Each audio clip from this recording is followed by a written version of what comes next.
the way to travel. Crowds all on their feet, not one bothered by the heat.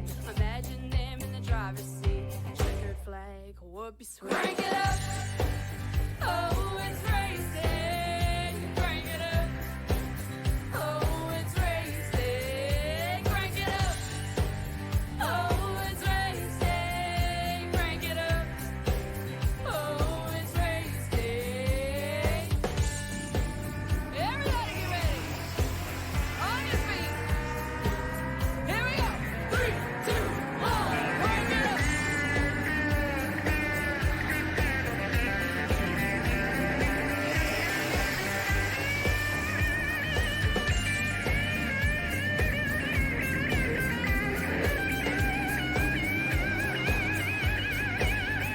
Crank it up. Oh, it's race day. Crank it up. Oh, it's race day. Crank it up. Oh, it's race day. Crank it up. Hello again, everyone, and welcome back here to PTM Racing TV, now live here in Fort Worth, Texas, as we're about to see truly what these next-gen Cup cars can do and what these drivers have at stake with a championship still on the verge. Playoffs now going to be put into transfer line and transfer shots. Every driver for themselves right here on PTM Racing TV. Hi, everyone. I am the Crusader Christian Shire. Join you guys here today as the host, the broadcast, the caller, the announcer. Call me what you will. We are here with you, and we are ready to see to it with you of the drivers and the field ahead in this battle for position and supremacy as we now kick on things down, get ready to set to go here. Let's listen into our drivers out of the gate as Cook Quick on the number 54 joins me here real quick. Cook, right now out of the positions wise and on the qualifying run here, you had a pretty good time and a little decent run, but now got a lot of fight under the hood and a lot of driving to go through, don't you? Yeah, there's a lot of ground to make up. And maybe a little bit of car repair to probably do at this point. Yes. So, real quick, let's just kind of ask about this here. Texas Motor Speedway, this track, been pretty infamous in the racing community for a lot of reasons, but they've all wanted to know what these next-gen Cup cars could do and what they feel like. So I'll ask you this real quick. What's it feel like to you, and how do you feel the racing could be with this today?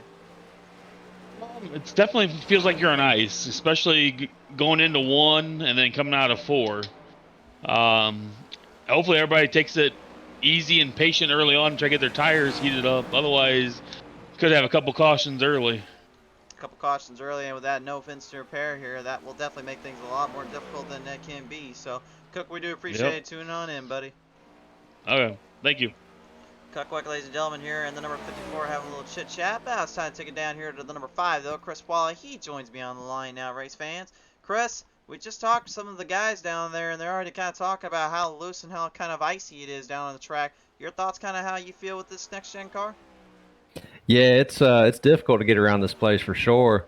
It wants to jump out from under you coming out of 4, and then if you jump out of the gas too hard, unload it too hard going into 1, it'll definitely get you sideways. So it's a little twitchy right now. A little twitchy. Now, I'm going to ask this real quick. Does this kind of make things a little bit better for the veterans here to really use that strategy, use that style of racing, or do you think some of the guys that may not be usually in that top half may be able to actually get away with some, knowing that they can actually have to drive it easier just like the vets do? Yeah, I think cream walls rise to the crop, but there's definitely opportunity there for guys to make moves and finish in a good spot tonight if someone has trouble. Absolutely. Well, Chris, we really appreciate your time here, sir. Great luck and best of luck here today. Thanks, sir.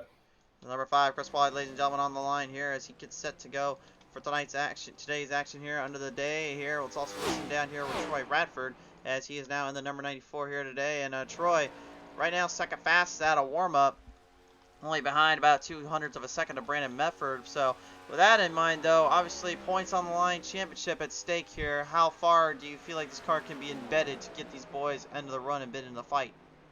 It shouldn't be too bad. So this is not the type of track that I excel at, especially in this car. Like, I do pretty well here in the B and C cars. But the next-gen car, for some reason, the twitchiness that it has, it just does not work great for me at this kind of track. So ultimately, looking at my point situation, I'm pretty far up. Should be safe for the next round as long as I don't do anything stupid. So it's kind of a survive and hope to get a top 5 kind of race. Is it going to be kind of also maybe just having to back off a little late in the race or early on just to kind of make sure that snap lock steering doesn't go and completely ruin it out for you? Exactly. So, there's a couple of guys here that excel so much at this track, like Neil Quick and Brian McCann and Aaron Smith. They are all going to be really strong here. So as you see, Brian McCann just jumps to the top of the leaderboard. So they're all going to be really strong here, as well as Brandon Medford's been really looking good lately. But just one of those that just kind of keep in check where you're good at, and just not being stupid. For sure there. All right, Troy. Well, certainly got a lot at stake and a lot on the mind here, so best wishes and luck to you and the crew. Hey, thank you, buddy. The 94 Troy Radford preparing for the battle ahead, race fans, and so are we. Presented in part by, of course, 5-Star Graphics. Today is your track tech talk before we enter to the gridding formation. Here for this race today, here at Tri-Oval Design, Texas Motor Speedway, 1.5 miles in length, very high bankings and very tight corners, but since that repave and the redo of it, really the only place to go is that bottom lane. So a lot of drivers will be shooting for there quick, but of course, as you heard them say, very tricky to move around the track and move around from the exits, especially it seems. So watch for the drivers to get a little bit behind early and kind of watch themselves in their race tempoing down. Presented by Apparel Gaming TV, here's your grading order tonight's race. Brian McCann, the number 1 seed, the number 3 is outside will be the 2. It is Neil Quick. And row number 2 is Brandon Medford, and the number 86 is outside, or 3, excuse me. Then his outside is Chris Medford, family member, in the 46. And row number 3 is David E. L. Brown there, and the number 7 is outside. It's Tim Schofield in 12. Row number 4 is Chris Wally, the 5 is outside Cook Quick in the 54. Row number 5 is Troy Radford, the 94 is outside Doug Wysocki, piloting in the 34. Back up piloting in the 22 was outside being Jeff Napier in the 40. And your final stars today in row 7, Aaron Smith from the 1, Ray Radford, the 47. Presented in part by our friends at Spartan Logistics Management LLC, R&R Racewear, Loud Pedal Gaming TV, SimSpeedShop.com, Track Time Entertainment, and 5-Star Graphics. The time has come. The time is here. Under the bright sunny day lights here of Texas Motor Speedway. The skies are bright, the stars are shining, and these drivers are ready for some battles ahead. Cutoff race now on the driver's stakes. Every single one of these boys looking for the right time, the right position to really strike it home with a 150 lap ordeal. We will be looking at stage breaks at 60 and 110. Being about a 35 lap shootout on that final stage, that could make the difference for some of these drivers as they bring them off the corners of turn number 4. That's time on by. Set the drivers up, set the field in. It's time to go racing. Let's see what these next gen cup cars bring to the table at the famed Texas Motor Speedway. Here we go.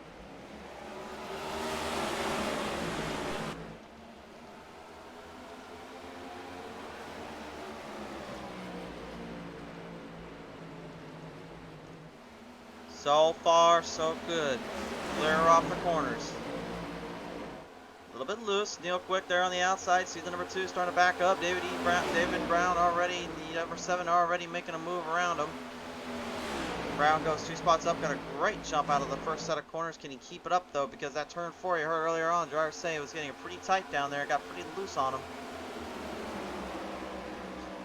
Phasing the field out. This is obviously this track was designed and really to mimic the Charlotte Motor Speedway track back in, of course, Concord, North Carolina.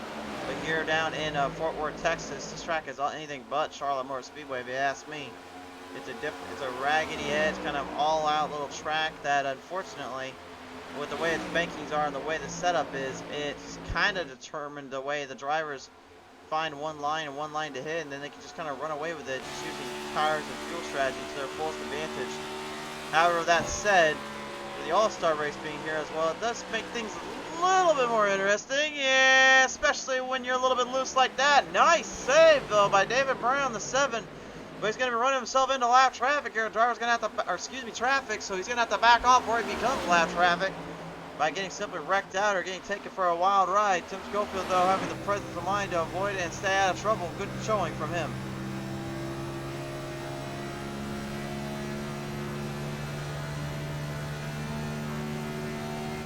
And you can just see the tempoing and the pace these guys are bringing to the stage right now. They're trying to avoid conflict, trying to avoid issues here. Again, there's championship transfer spots on the line, so really they all want to do the same thing, which is get the maximum amount of points, but at the same time they want to try to keep these cars in one piece. Aaron Smith with the number 1, well, already kind of right up on some of the boys. 5 spots up, he's got Cook looking in sights. Now there is a hard charger award in the points race. That's pretty much what he's after and what he's going for. That's why he starts in the back all the time. He's trying to get the most amount of points, the most amount of situations there to burn up from, so that he doesn't have to worry about having to use it all on the actual race itself. But when you get into that big championship race come here in a couple weeks, that will certainly change. Wysocki here on the camera here, actually losing it off of turn number 4, and you see what I was talking about earlier, what these drivers mentioned, which is you get extremely loose off turns 4 and turn 1, and that right there bit Doug Wysocki in the 34 troubles already for the camp.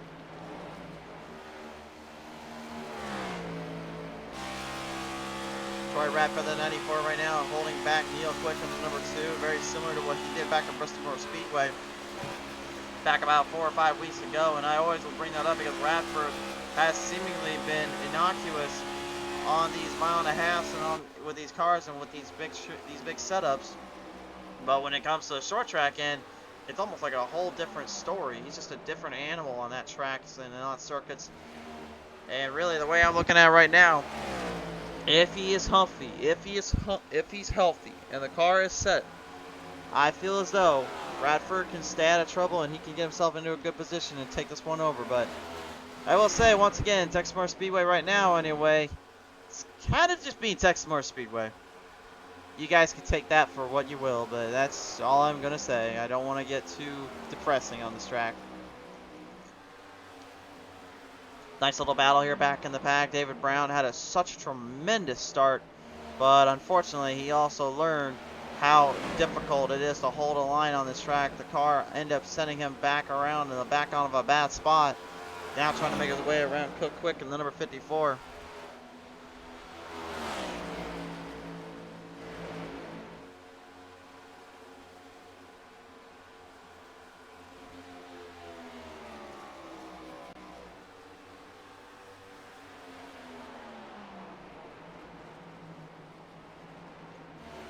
Firing him off in the distance here. Opening is looking for a go, looking for a chance and a shot to really strive in with.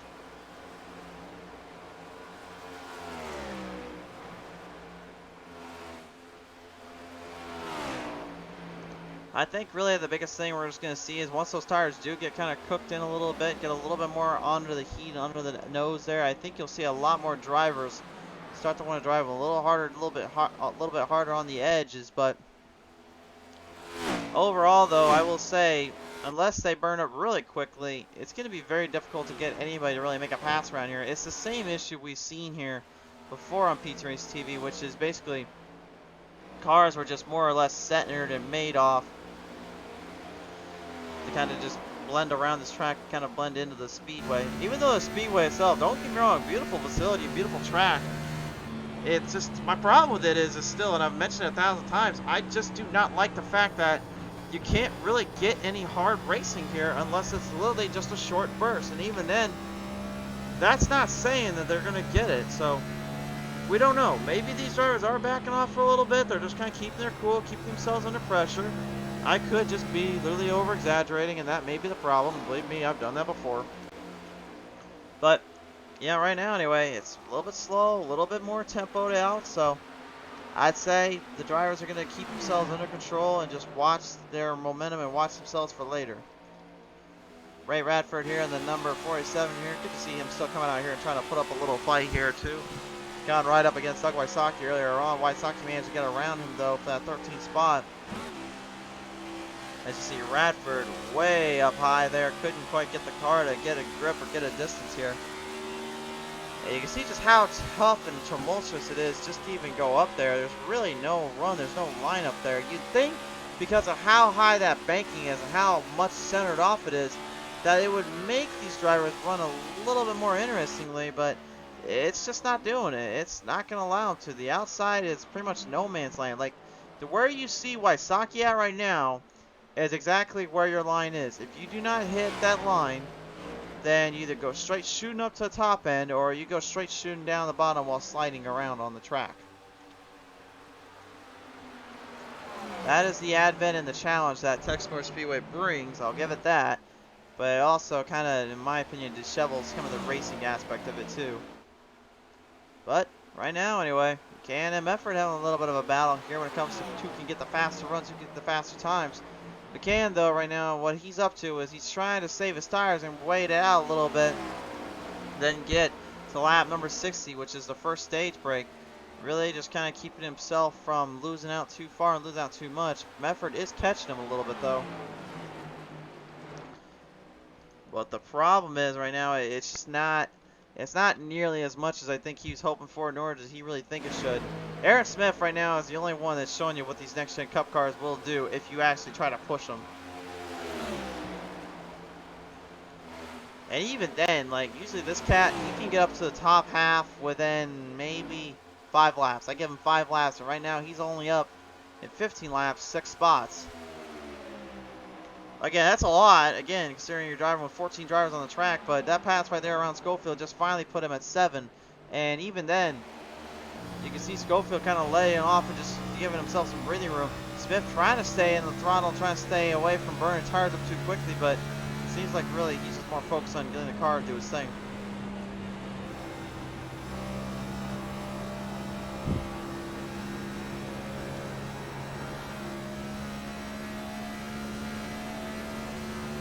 Well, still the packed crowd in the house today here on iRacing. So a little Texas Motor Speedway track.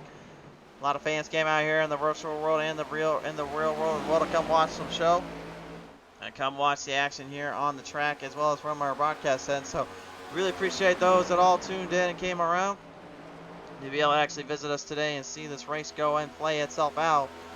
So far though, other than Aaron Smith, not a lot of movement up to the front if you don't count Troy Radford's 5 spots up positioning. Brian McCann starting to be closed down though. You see the 83 of Brandon Mefford coming up so close to him. Take a look at the best lap times as well here, and you're going to see Brandon Mefford seemingly has something kind of dialed up on his end, but he is not the fastest of the drivers, of course. That honor and distinction will go to Brian McCann right now with a 31.04, and I believe he really set that time earlier in the run. And that's kind of what he's been up to, and really he's been kind of striving up for it since. Even with that lap, I think it might have been actually a little too fast for him. Yeah, me putting Brian McCann too fast in the same category, I don't think I ever heard that before. All jokes aside, McCann really been kind of keeping it easy, keeping himself under control, and we'll see what happens here with Brandon Mefford as Troy Radford actually now has a little battle with his family member Chris Mefford back there in the number 46 as we go on board with Chris.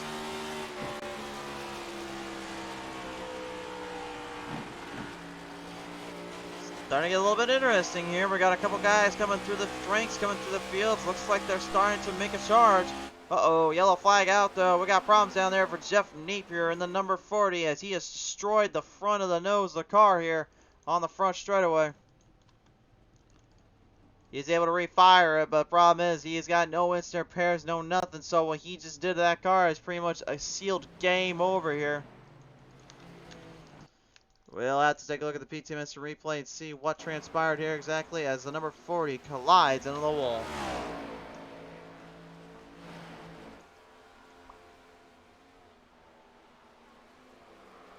Oh! Slashed down and slammed it right into the wall protection. Driver's trying to avoid him and get away from the caution there, but unfortunately that was not the case. And Napier knows his night might be all but done over with. Presented by Track Time Entertainment. Here is the PTM instant replay on the onboard camera. Got loose. You can see he's trying to steer it away, and then I think that might be the moment of just like, you just know.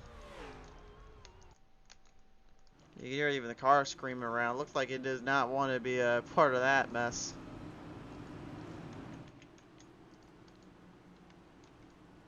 Car sounded like it was literally just crying for help. It sounded like. Okay. Well, We're going to get them squared back up away in positions here. While we get everyone squared down on the track, though, we'll be right back after a quick commercial message. Tonight's race, ladies and gentlemen, brought to you in part by Spartan Logistics Management LLC. By R&R Racewear, the official merch store for iRacing merch, as well as the IROC Challenge Series merch. Shit yours today. By Loud Pedal Gaming TV, we're smashing the loud pedal for your viewing entertainment. By SimSpeedShop.com. By Track Time Entertainment. And 5-Star Graphics. A very big thank you from the IROC Challenge Series, as well as us here at PTM Racing TV. Thank you for your support. And now field getting squared back up on the track here. Our first caution of the day here. And it's going to be interesting to see kind of what a lot of these guys are kind of thinking right now. Really, a lot of them are kind of pressurized into some drivers getting a little bit overhanded, a little bit on the upchuck. But let's listen in, though, with some of our boys here and see what their thoughts are right now as we take it down with the number 2, Neil Quick. Neil, right now, you made a little bit of a charge there late in the end there, but not quite to the extent we usually see it here. Is the track just kind of making you guys be a little bit more careful out of the gate? Yeah, I'm not sure. I mean, it seems like the track feels like it started the way it did at the start of practice. It's a little bit feels dirty and doesn't have a lot of grip in it right now, but it definitely comes to you after a while, though. Comes to you after a while, get some heat into the tires like we've heard earlier from some of these guys. But with that said, really, does this car, you think, when it comes to short run, is it able to build and pick up speed to get around some of these guys early? Yeah, I think I'm in a good position right now. I mean, kind of like last week, I got a car that can run really well on long runs, save tires, be where I need to be. For sure there. All right, well, Neil, we do appreciate your time here, sir. Let's see what happens as we get back into the race. Yeah, thank you. Neil Quick, ladies and gentlemen, having a little chat with us there, talking us down. Time to take it up with Tim Schofield here as well. Have a little listen in here with the number 12 driver here, and Tim managing to actually get a few spots up here and get quite a bit of a charge on some of these guys. Seems like the car has something here for him. Yeah, I was doing all right until I smacked the wall coming out of 4 there. So got a little catching up to do after some repairs, but feel pretty good about it otherwise. Feel pretty good indeed. Now with the repairs all done and over, how long did it take for the damage on that to kind of get cleaned up? About 35 seconds. That's still a pretty good amount. But thankfully you're on 1.5 miles and it's Texas Motor Speedway, so the pace car does have to take a time or two to get around here, right? Yeah, it gave plenty of time. I was hoping to be able to pick off some spots here. For sure there. Well, definitely plenty of time to pick them off and take them down. So we'll let you get back down to the action, get set to go. Thanks for your time here, sir. Thank you. Tim Schofield, ladies and gentlemen, the number 12 here, taking some time to talk with us as we now bring him back to the green here in just a moment. Field centered off once more. Jeff Napier, unfortunately, his day is done and over with. And what a tough break there for that number 40 driver. Well, we'll talk a little later on with him here. Unfortunately, though, I think it's probably best we leave him be. But we'll let him get also into the infield care center and make sure he's all right. That was a huge hit he took off turn number 4, man. I've seen drivers before come off 4, and I don't need to be bringing down the motor or anything, so I'm just going to keep my mouth shut on some other things. But, man, I absolutely hate it for all the things in the past I've seen when it comes to people hitting that turn 4 exit and then going straight into the front straightaway like that. It is the worst sight and the feeling, and it absolutely just completely alters and shapes you as a driver and whatever you do next.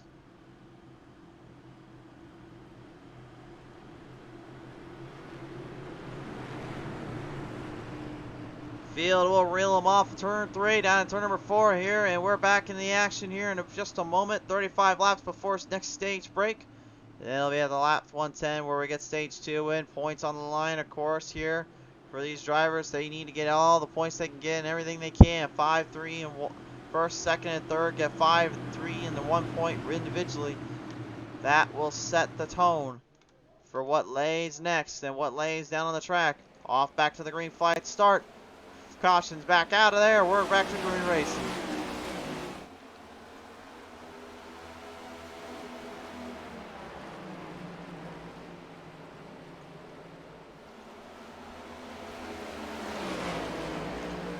Bit of a tumultuous start down on the bottom there for Chris Medford. Couldn't quite get a speed going there with Brandon Medford on the outside.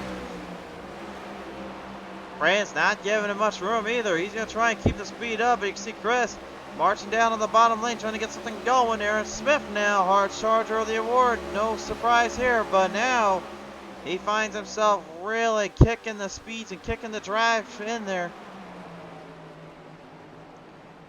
Hammer down time here through the corners and through the momentum burst. Troy Radford are getting a little kickoff on the Neil number 2, Neil Quick, as Neil was on the bottom end.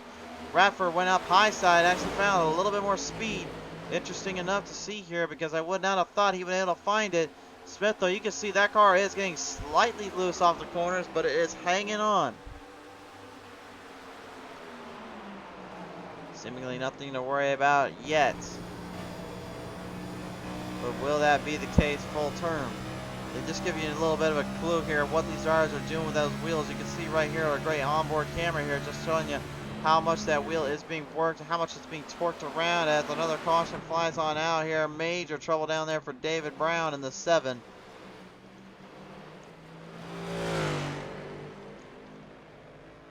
And the 7 will bring out our second caution of the day, unfortunately. Let's go and take a look at the PTM replay and find out what happened there exactly. It looks like maybe a little bit of a problem entering off of turn 3. Let's see what happens here with him and Cook Quick. Oh, definitely not. Oh! Oh! And Schofield just got that damage cleaned up too, and now has to get even more fixed up on that thing. That 12 is not having a good time tonight, but the 7, I guarantee it probably has something worse up his sleeve there from that one. Take one more look at it here as they're coming off the backstretch.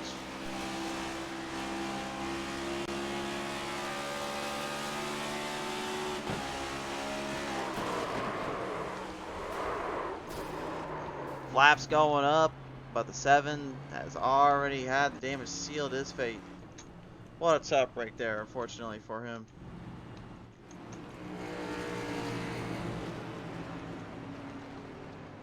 So now that kind of breaks down the question here. How bad did the 12 get it? Well, I think our answer has been quite figured out. I don't know if maybe I gave him the broadcaster curse, but that damage is pretty severe. He'll have to get that cleaned up immediately if he wants any chance. So right now, field getting squared back up. We'll have to see how everyone plays into position here and how everyone feels about this one. Now getting down into position as we now take it down here with Brandon Medford in the number 83 here. And Brandon out of the gate having some good runs and some good positions. Actually caught Brian McCann there a little bit before the first caution came out. Then had a battle there with Chris Medford, your family member, I should say. So now you have to go back on the outside line. Is that outside line that starts kind of a bit of a troublesome shot to be in? It's not bad down in 1 and 2, but when you get down into 3 and 4, you got to put more wheel into it, and it makes it want to be loose off, so you got to be really careful. Got to be really careful indeed, and also coming away here as the third fastest of the day, I got the feeling that was probably going to give you a bit of boost of confidence, knowing you have some speed around here in Texas with the points on the line, right? Yeah, definitely. I feel good about this racetrack, but I mean, this top 5 right here is going to be really hard to beat, so just got to keep yourself in one piece and be there at the end. For sure there. All right. Well, Brandon, we really appreciate your time here, sir. Thanks, man. Appreciate the broadcast. Absolutely. Brandon Medford, ladies and gentlemen, number 83. And I guess while we're at it, let's just get his family member in here. Chris Medford now in the number 46 joins me. Now, Chris, we just talked with Brandon here a minute ago about, his thoughts and everything that was going on the track. And you actually made a pretty good little pass there coming off of turn number 3 and 4, but it looks like also Aaron Smith kind of got you down there as well with him getting a little bit loose here. How difficult really is it to wheel that kind of car around and also just trying to hang on with turn 4? Because it seems like that's where one of these drivers are getting troubles from. The car is definitely loose, but it's definitely tightened up the longer it ran, which really came in my favor. I can drive a loose race car, but it's just not my strong suit. But no, Aaron is like his grip level somewhere else. I thought I had a good run coming off the corner, and he entered lower than me and still had a better drive off. So we got some work to do, and hope we can get it figured up at the end of the race.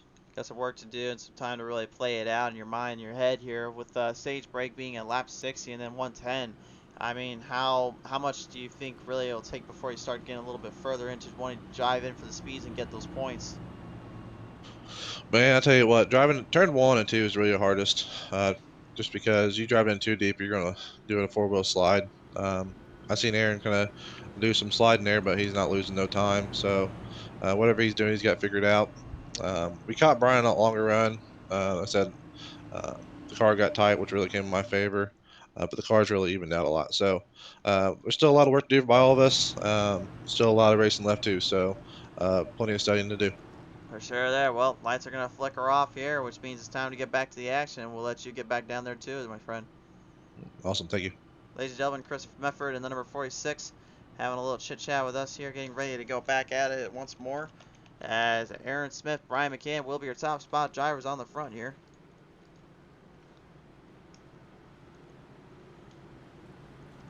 Field centering off and getting set back to go here at Fort Worth, Texas. This is Texas Motor Speedway. Race fans, if you want some more hard action, you want some more hard racing, I think we might be getting it.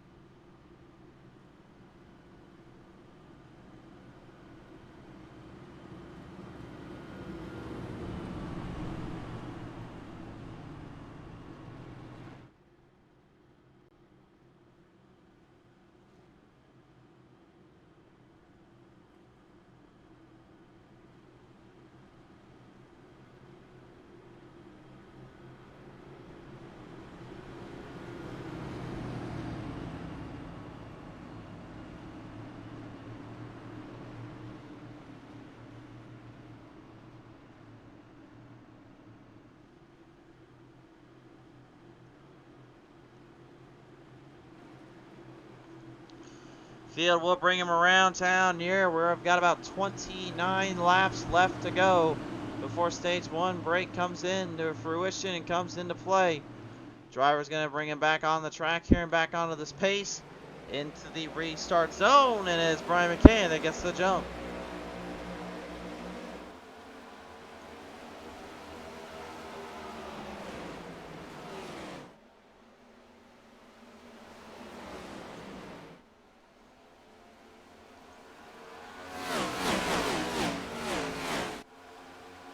Well, through the straight line shots, through the momentum boost here, it looks like Brian McCann will get the jump early on. Smith coming after him. McCann, though, I guarantee you, not too worried about the one right now, but it seems though Smith is not exactly really going to give two hoots about it. I think he only wants one thing, and just to win another race out here and get the maximum amount of points. Stage breaks are going to be a big factor, though, because I think that's going to really teach him and McCann what their true limits are and what their true pacings are going to be with each other. Driver out of Hollywood, South Carolina, trying to knock down a guy that's down from the North Carolina section as well, in Brian McCann here. So Brian actually having quite a bit of experience with this kind of setup, this kind of layout, this kind of track. Of course, Charlotte Motor Speedway was the initial track that they had replicated with this Texas Motor Speedway, which is steeper banking, steeper hills.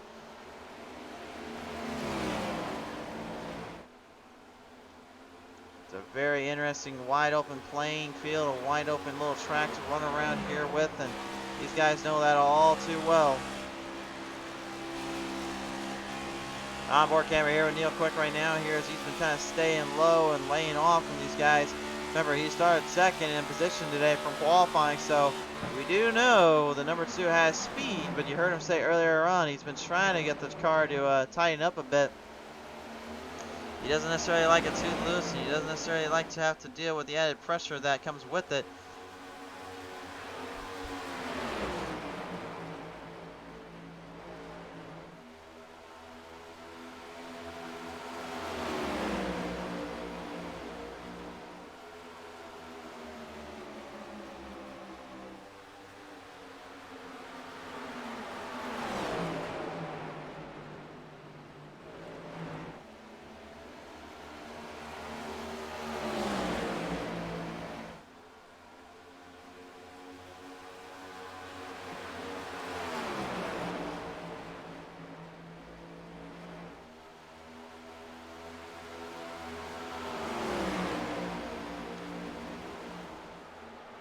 Facing down. Whoa, whoa, whoa, whoa, whoa, whoa, whoa! Hold on a moment. Wait just a minute. And the one of Aaron Smith has wrecked it off of turn number 4. Whoa. Well, he went from hard charger to going back to the outhouse. What the heck happened to the number 1 here, folks? What is going on? He had a great move there coming up on the 3 of Brian McCann. Did the track finally bite him? Let's take a look off turn number 4. Well, he got a little bit lost on the apron. Got it up to the white. Yeah, whoa, look at this. Look at this. Got very fortunate. It's only minor damage he's going to feel. But that is a very costly mistake here by a driver. You usually do not see make too many of those around here, especially on this show. I'll say that much. Go on board here with him.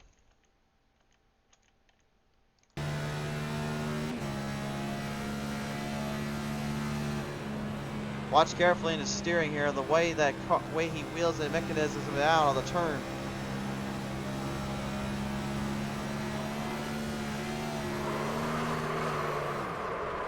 You can see he's on the brakes, just trying to hope for not too much damage. The left side does get clipped up. So damage-wise, I presume he's probably going to have to take a little bit of time off here, unfortunately. But what a shock, to say the least here, folks. That is not something you usually see here on PTM Racing TV. You normally don't see him make those kind of moves or those mental errors. That was certainly a mental error. Well, it's time to go ahead and have a little chit-chat with the drivers here right now. In the back of the pack here, of course, is that 47 driver. That's Ray Radford back there. And Ray, right now, kind of laying low and just letting the guys make their own mistakes, I'm presuming? Yeah, thank you so much. I'm actually lucky enough not to be spinning out sideways. It's pretty hard track for me to drive.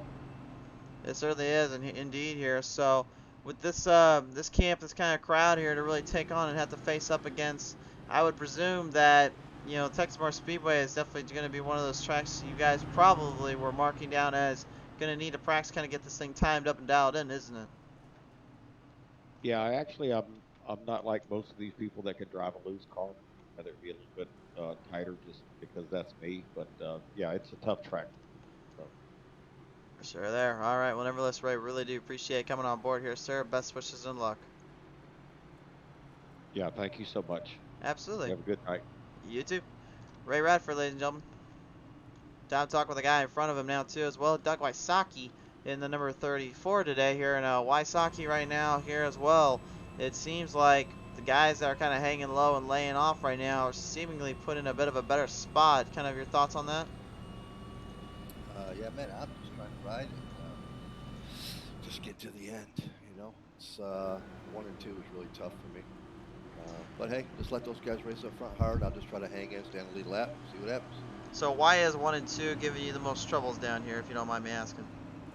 For me, it's the car, man. If you get out of the gas too quick, it unloads itself and gets sideways. So I guess you got to just be smooth. And my teammates helped me out a lot today, trying to keep a good momentum going through there. I just try to stay right down on the white line, trying to get to the gas too soon. Yeah, you don't want to get the gas too soon around here, that is for certain. But nevertheless, Doug, we do appreciate you coming on board here, sir. Thank you for your time. Yeah, man, I appreciate you guys. Thank you. Absolutely. Doug Wysocki, ladies and gentlemen. Well, David Brown right now currently is in pit road. I don't know if we'll talk with him just yet. I think we're going to kind of leave him be as we're about ready to get the drivers back onto the green here. Actually, I think we maybe will have a little time to talk with him here. We'll see how he's doing. David, you got a copy, bud? Yeah, I'm with you. All right. Well, we weren't too sure if you wanted to chit-chat or not, but, I mean, since you're in pit road, I'm presuming you got a little bit of time to talk. I got about 15 seconds of repairs left, and then I'm going to get back out there and see if it'll go. Well, if it will go and it will get out on the track, what's going to be kind of the game plan from there? Survive and wait for attrition to take somebody else out. Hopefully, I can pick up a few spots and a few points. Right, it's the last race of this round, so. And I'm kind of edgy, so would like to continue on. I'm just gonna cruise around. Be careful here. All right, I'm sure there. Well, nevertheless, David, thanks for your time here, bud. Let's see if you can bring this one home, buddy. Thanks, man. Yeah, you can tell from his voice, though, he certainly is not too thrilled that he's going to have to try to play the long-term run here. It looks like we have talked to everybody, though, that is with us, except for one number 22 of Matt Cobb. I think I'll leave him be, though, because they're about to go green flag racing. But there he is, the number 22. Of course, with that big green stickers around, he's also in the playoff hunt. So this being the last round of racing, though, that will make things a little bit more tumultuous and tough for these guys to make it up around and make positions in. Every matchup counts, every little run off counts, and we'll see if that is going to be the case throughout the rest of this race. Off of turn number 4 this time on by. Pace car will bring our next-gen drivers back up ahead. The Spartan Logistics Management LLC iRacing IROC Challenge Series is now back underway.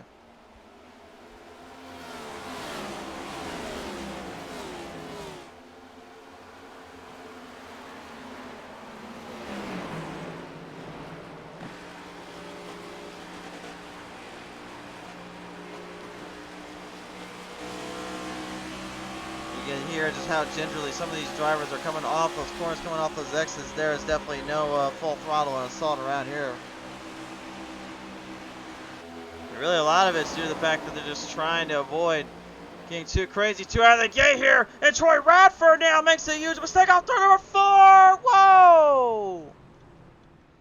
You heard him say at the beginning of the show he was just trying to avoid trouble. Instead, he found it.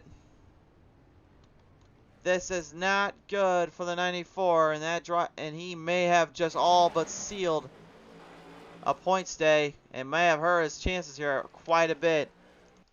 That is a huge, huge mistake by the 94. Let's take a look back at the replay. Again, though, you have to drive hard. You have to drive quick and smoothly here, but you can just see turn 4.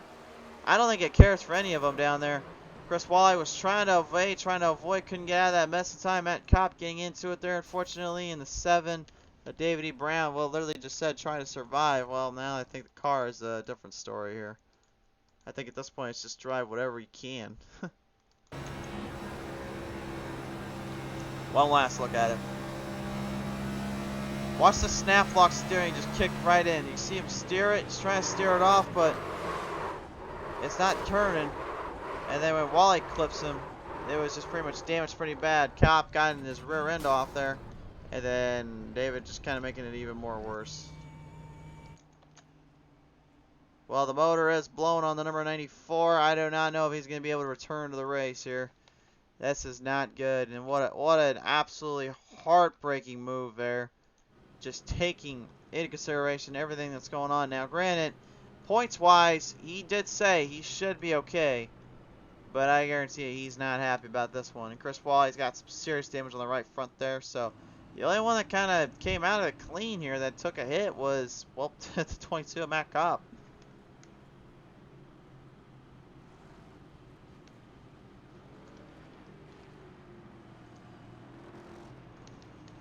Matt going to try and hopefully stay out of trouble and hopefully stay out of position here. But we'll go ahead and since he seems like he's okay, we'll go ahead and see if you'd like to chat with us here. The number 22 is now on the call with us here. And Matt, I know he took a little bit of a hit down there, unfortunately, at the number 94 of Radford. But yeah, is the car feeling okay still and still stable enough to finish this one out?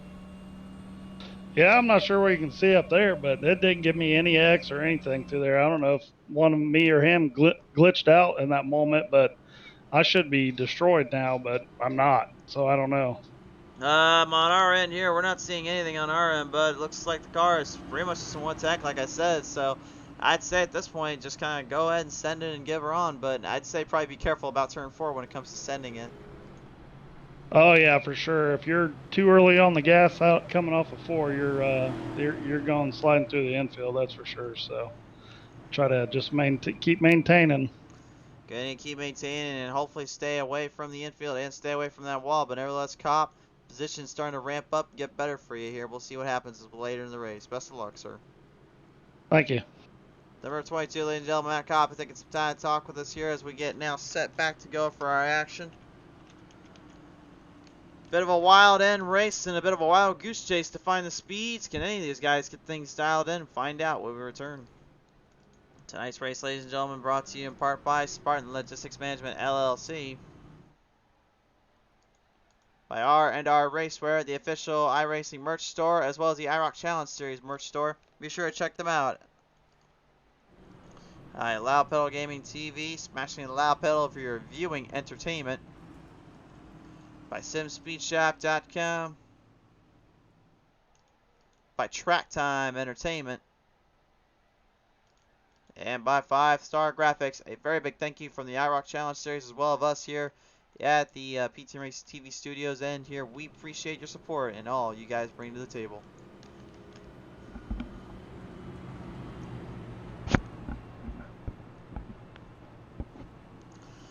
So, well, now I would have said earlier on that we would have been already in stage 1, but we would have been done with stage 1, but it seems as though this track has got other plans and priorities. It's making things very, very difficult, to put it nicely, and that's really due in large part to, I feel, just the overall presence coming out these corners. I've always said the worst thing you could have happen is a track that is really making it so difficult, so crazy, to where you can't even hang on anymore and really keep this thing under wraps in this case. David Brown and Troy Radford, they're both trying to get damage cleaned up, while Wally will decide to pull it on out, maybe try and hopefully get a little lucky and get some extra points and some extra positions while he's at it. What just kind of describes this to me, though, is just this blend of consistency, control, power, and at the same time, just trying to keep your car in one piece. Remember, these guys don't have fast repairs. This is not like the usual ends and usual tracks you see from other ends and other places. This is a whole different ball game, and this is why they are getting completely all over the place with that.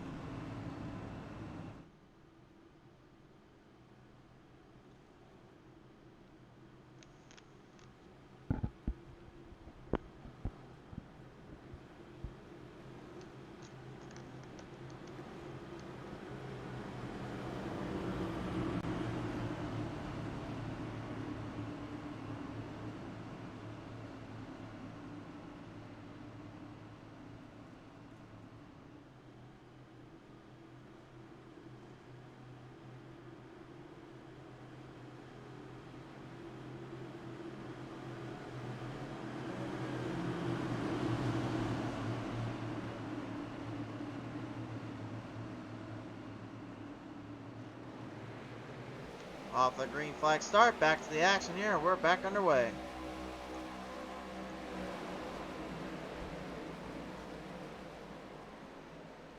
Well, at this point now, it's all about just timing, pacing, and hoping for the best.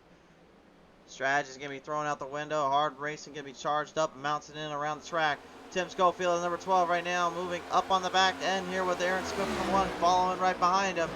And remember, Smith got really the only driver so far that's been lucky enough to avoid too much trouble and too much damage. But is that going to last him the full run remains to be unknown. We do know as long as he can finish this race out, he'll be the hard charger of the award winner today. Guys trying to find points and trying to find positions at the last minute. Smith knows if he doesn't get in that top 3, his point stay is going to get completely shattered and ruthlessly thrown out the window. Time's getting very, very hard to grab, grip, and get from. And these guys know it. They're trying to find that extra little kick up. They're trying to find that extra little bit of speed as they move the chains on down.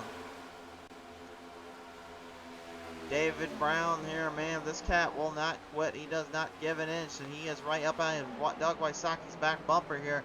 Despite, well, the obvious, he's a lot, and I mean a lot of laps down, unfortunately. Troy Radford out right now, though, which means he'll have a chance to kind of get those points back, get that positions back here, and I guarantee you that's kind of what he's hoping for, what he's meant to get out of this mess. Well, I don't think we really need an introduction to this man right here on the number 3, Brian McCann here, has literally been the guy everybody has been trying to knock down, trying to take down left and right. And back here on PTM Racing TV just on Sunday night, we saw in the Dash for Cash series him pull off the big one. He got the upset win and finally knocked down the 2 heavy hitters that were constantly in second or first throughout the series and throughout the runs. This go around, though, is a different series. It's a different moment here.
Neil Quick and the number 2 kind of keeping his distance, keeping himself right in position here with Aaron Smith as Chris Medford right in front of both of them.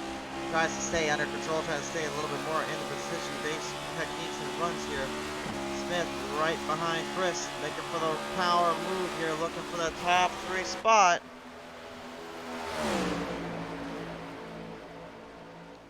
And he will indeed get it right around into... Oh! A little hit though from the number 1 right off the corner there. Oh my, hold on. Hold up just a minute here, folks. Things are getting a little bit crazier than we thought. Smith did take a hit there. I'm surprised the damage did not hurt him or Medford. But Smith moves in the top 3 with just a few laps remaining in the stage.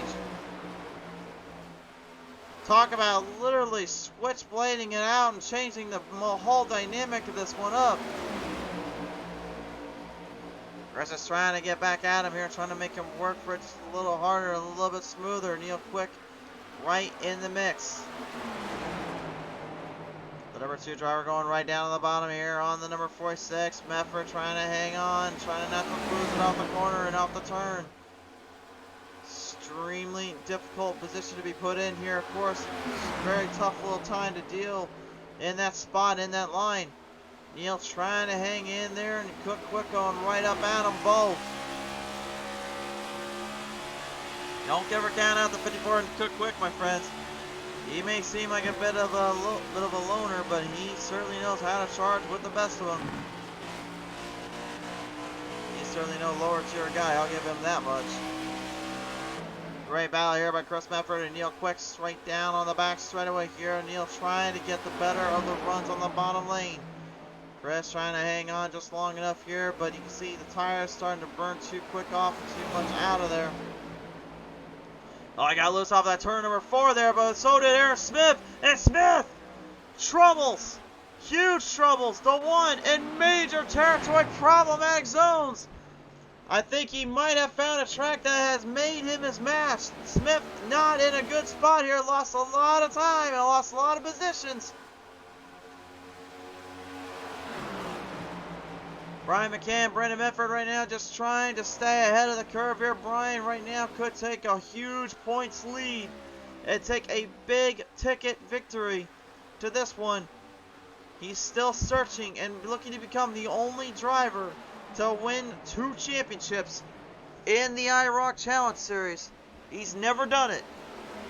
He wants to do it now. He wants to show it's possible. Aaron Smith, though, if he wins this season, he will be the only driver to go not only back-to-back, but he also will be the only one to get 2 season championships in his career with the Spartan Logistics Management LLC iRacing IROC Challenge Series.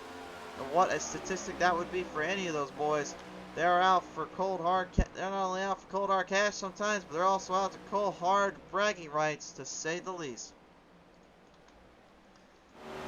Every driver always wants to be known as the best. They want to prove they are the greatest driver in the world. And right now, this car, in my opinion, proves, it shows who are the top tiered level ended drivers and who are the ones that push their pedal straight down into that metal.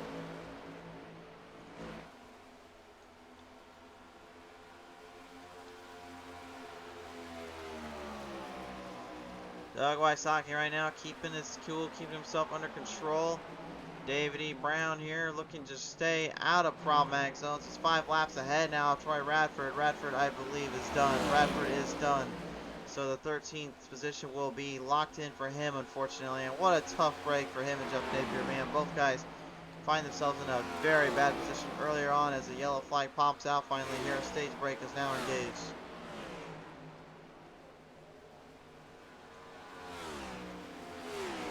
Lock the field up. McCann, Medford, Quick, and Schofield, top 5. How about that? Tim Schofield, actually, we forgot. Out of all the craziness, we forgot all about Tim Schofield. We forgot he was hanging around in there. He's got some speed, certainly got some run down there. We'll see if that comes into factor later on.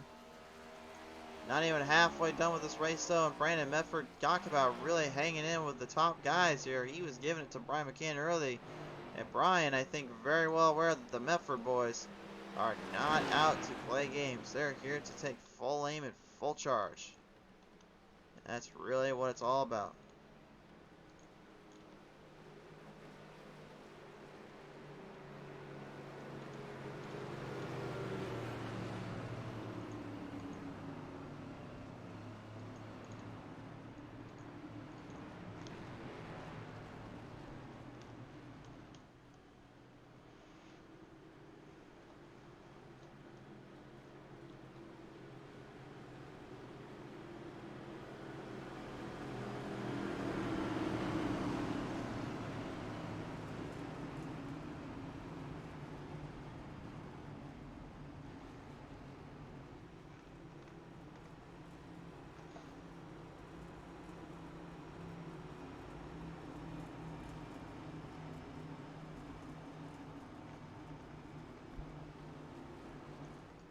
So right now, currently, as I head into pit road here, it's going to be a little interesting little spot to be put into. Brian McCann, first one in, real quick, going to be right behind him, though.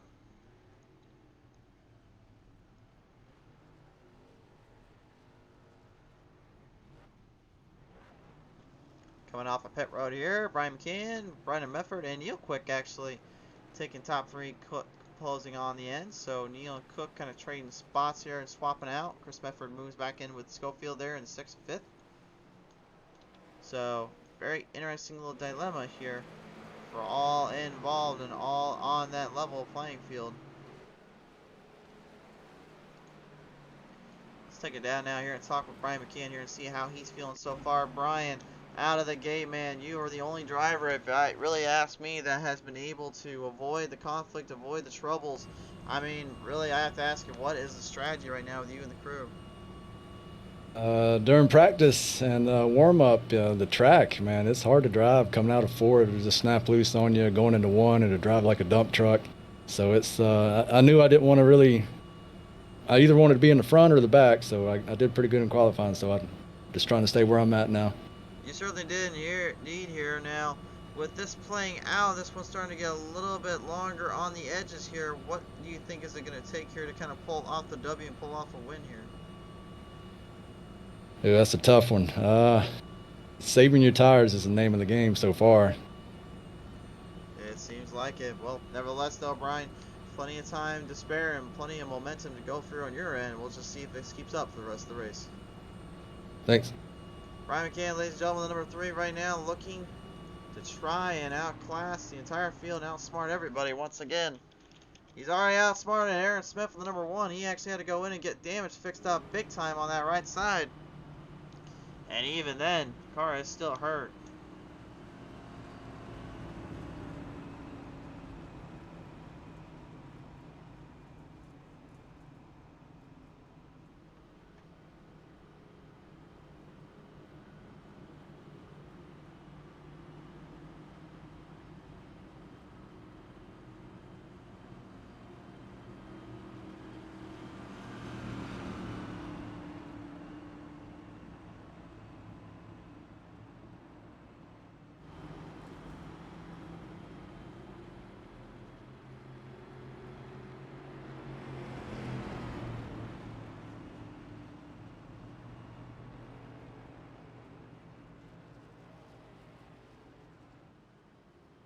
Yeah, like I said earlier, this is really, I'm kind of shocked. I'm kind of surprised for the fact that we saw what we saw earlier.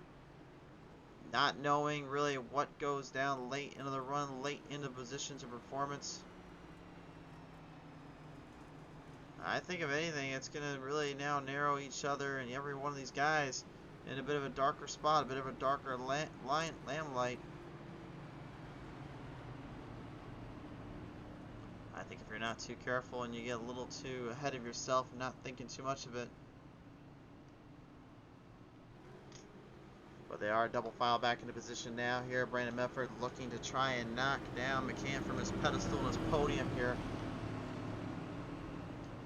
Could be a bit of a longer race ordeal here for these guys, and it could be a longer back end to track here, considering those caution flags came out. That again, it slows the pace up so much.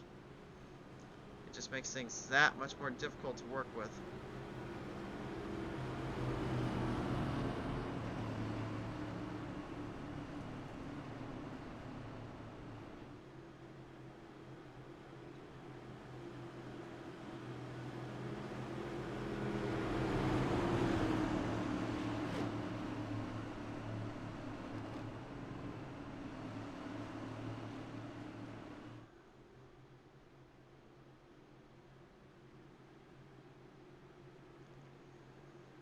Coming off the ends on the verge here of turn number 4, back to the green flag restart zone. We'll head him back up and bring him back to the track.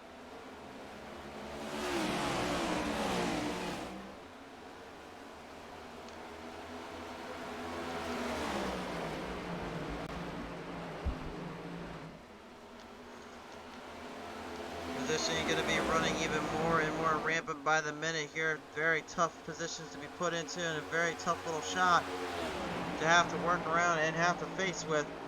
Guys starting to get a bit further out again here, laying out and laying in.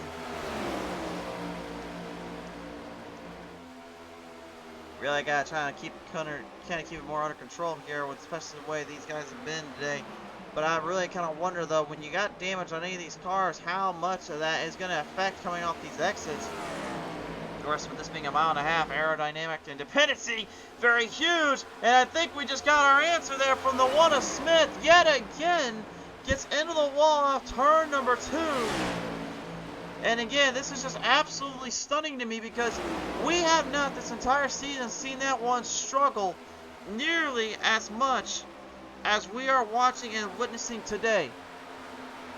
This, my friends, is absolutely chaotic and crazy to think that this now is happening to the points leader and the guy that is trying to keep Brian McCann away from doing what he's after to do, which is to go back to back, and which is to go win 2 championships and maybe even go back to back in this field.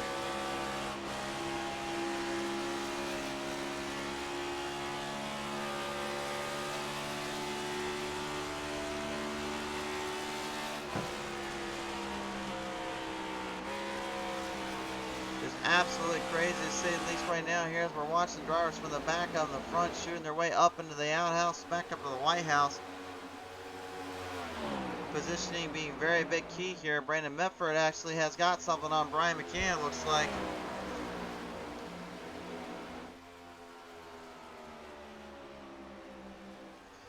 Brandon Medford once again back onto the verge of trying to take down McCann.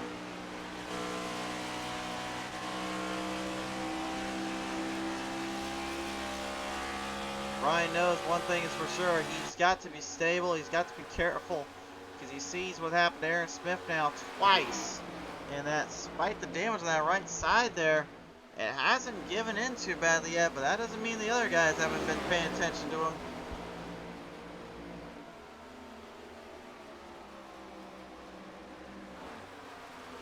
Cook Quick, and the number 54 is right on his tail end. He's on the pipes, on the fight, on the show, looking for an opening. Looking for anything he can, looking for any kind of chance he can get up with it. Tim Schofield, though, flailing it down to the bottom lane here, looking for an opening here and something to charge with.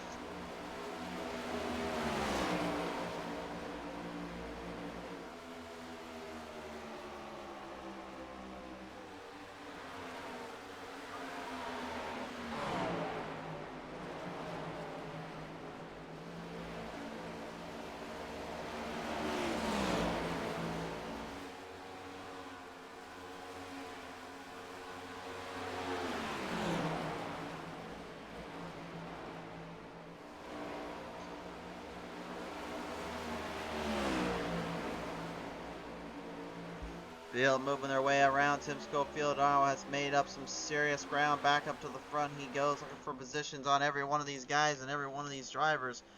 Made some great passes and some great shootouts there.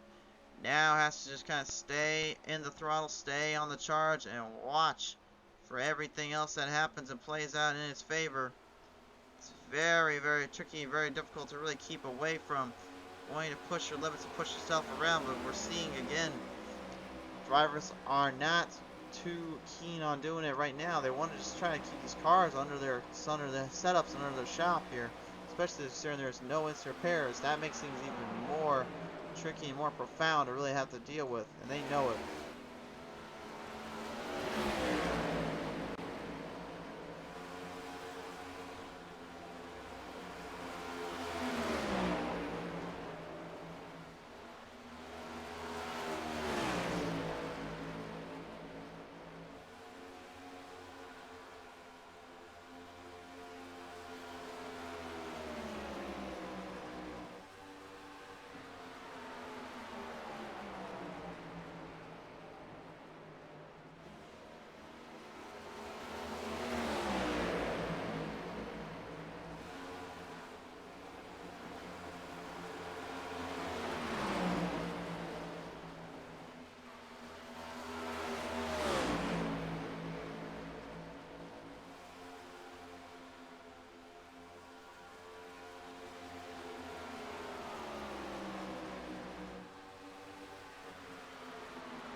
Well, halfway point now reached. Remember, though, lap 110 will be when we see everyone get kind of stacked back and put back on the attack here.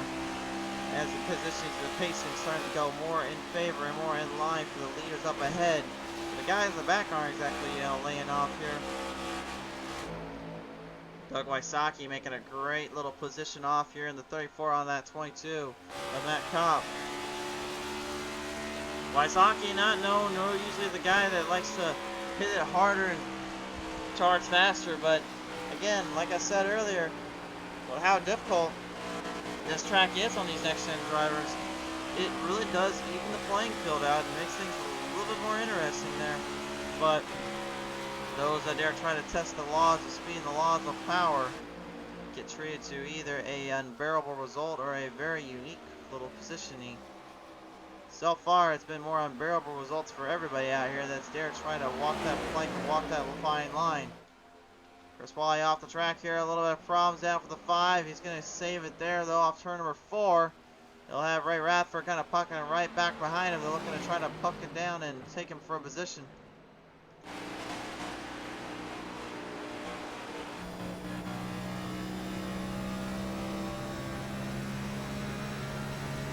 Ray just kind of laying out of it, not doing too many crazy things, also being very conservative on how he steers his car around.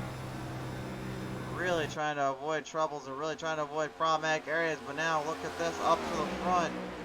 They notice how many laps is left, and it looks like Brandon Medford and, of course, Neil Quick have had enough of waiting around. They want to take this one over. Neil and Brandon right now in the points race and very needing much of a championship run here if they want to get ahead of Smith and Brian McCann. This is definitely a good place to start it at as they bring him right off of turn number 1 and down turn number 2. They are nearly dead even with each other. Drafting being very crucial, being a very big spot.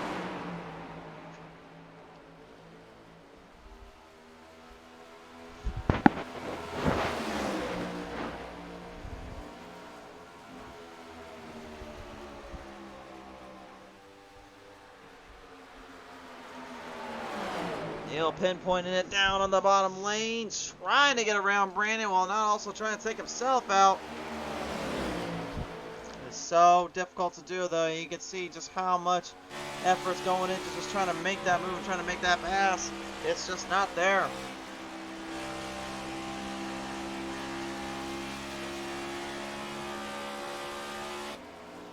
It's not there, and it's not giving him any more breaks than really he thinks he should be getting. And you can see too how deep he's diving into the bottom. He's trying to dive in and make a bit of a short run for it.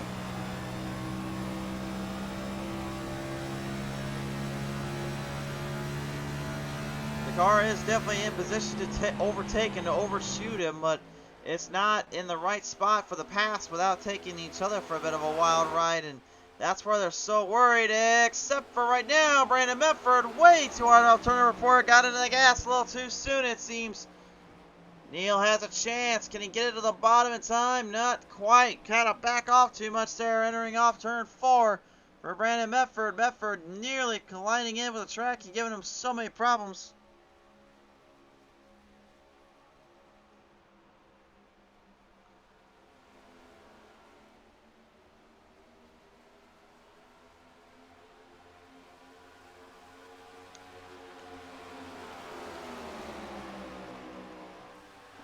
Really, the only battle going on right now, the rest of the field just kind of separating themselves out and staying away from everything here.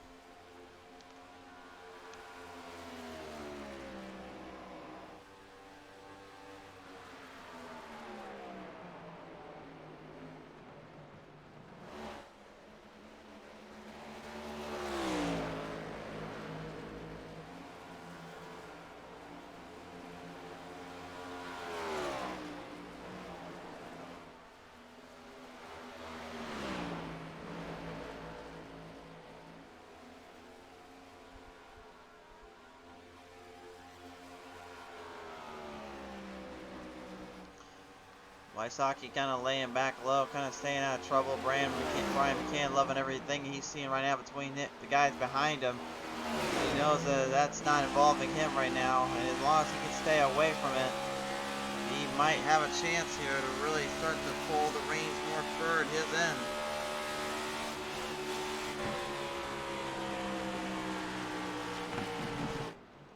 And Quick finally getting it into turn number 1. Great pass off the bottom, making it very tumultuous and difficult to get back at it. Brandon Medford trying to get another run off. Here comes a crossover. Maybe? No, not yet. No, no, no. It looked like it was there. It looked like it could very much happen, but it did not quite get it. Very smart move and smart playing there from the number 2 of Neil Quick here as the field continues to pass him on by. Lap traffic could become a bit of a factor here for Brian McCann. He is catching up on some of the other guys here. Again, though, with Troy Radford, Jeff Napier out, only having to deal with 12 drivers on the track. David E. Brown, really the biggest offender he's going to have to deal with here. But right now, anyway, if he was to catch any of them, it would be Ray Radford and Chris Wally. Wally put into a bit of a tough limelight shot here, a bit of a very interesting position.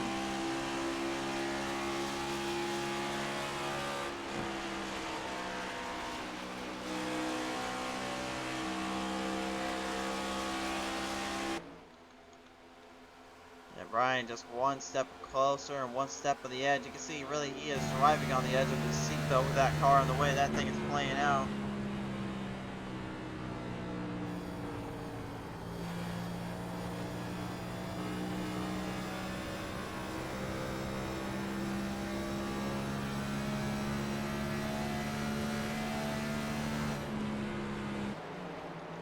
Well, Ray said he wasn't going to have none of it. He didn't want nothing to do with it.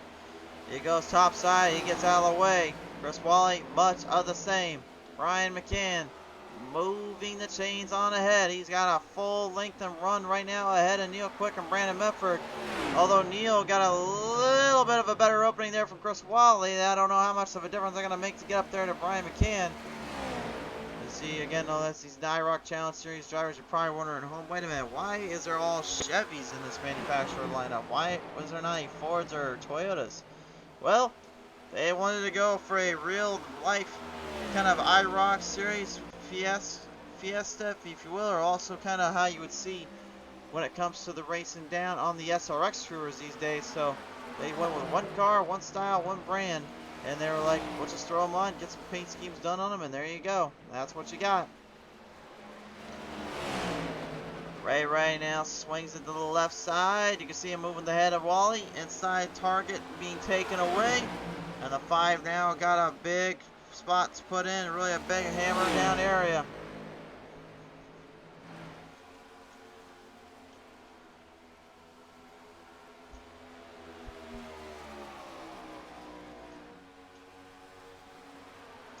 Wally, though, managed to get back at it at Radford here. Radford looked like he had a great opening opportunity.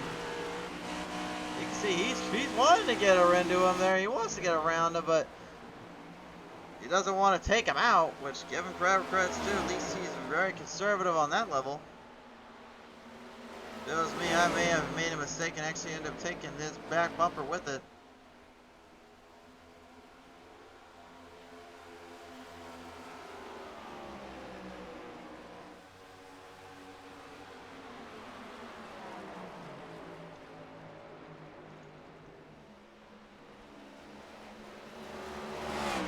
Aaron Smith now kind of revolting back from the bottom half of the field here in the 4th slot. And really, I think at this point, he's just trying to just keep his car in one piece, keep it intact here as they're about to approach the end of the stage of lap 110.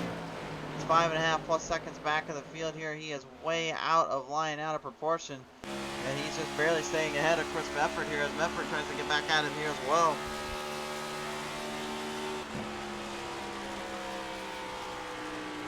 Yeah, again, Motor Speedway broke ground back in 1995. Track started to open up in 1996. And 1997, I believe, was when also the first race was held and took him down here.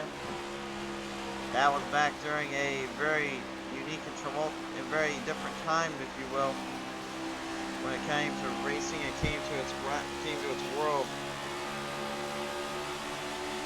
Aaron Smith does so much damage on that car as well. Here, look at this. Mefford just completely sent it right at him and just pushed it right up into the position.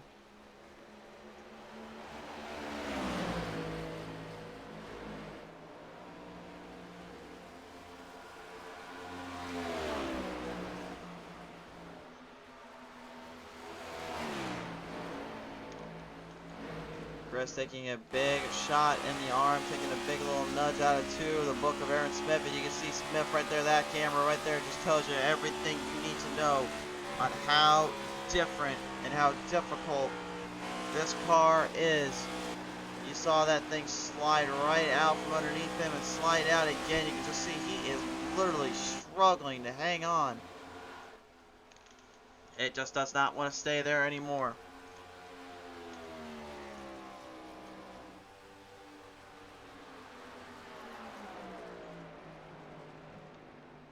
Well, the long run, though, is now finally coming into play, and I think Neil Quick is loving every minute of that here. You heard him say earlier on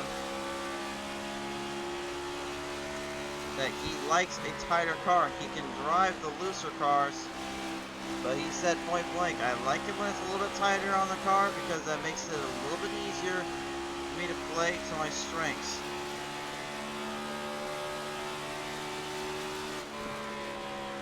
Well, if that is the case, then right now he is making this very systematically, optimistically, possibly better for him and his chances, and better of his opportunity to really win this one around. Aaron Smith now put back in the top 5, quick in the 6th spot here. He's 2 spots up here, so really, unless somebody's able to find a way like Ray Radford here, maybe to get some more positions and spots due to drivers kind of fading out or getting some speed back, I don't think you're going to beat out Aaron Smith when it comes to hard charger points here. I think he may have everybody beat. He just kind of played in a perfect strategy, kind of played in a perfect line. Since then, he was really just doing his own thing. Tim Schofield here even right now trying to get a little bit more extra kickback here. You saw him earlier, Ron Powell, top 5, actually taking a good top 5 shot as he was actually moved into position, moved into the run before that stage break came.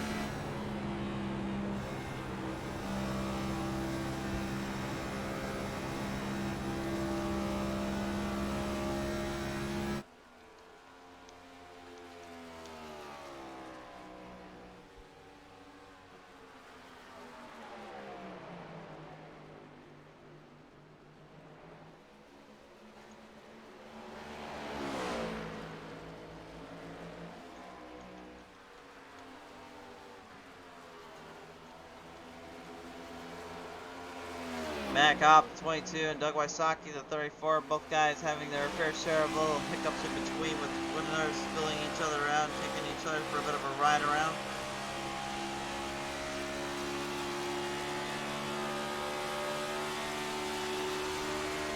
Sadly, though, it's not quite there just yet.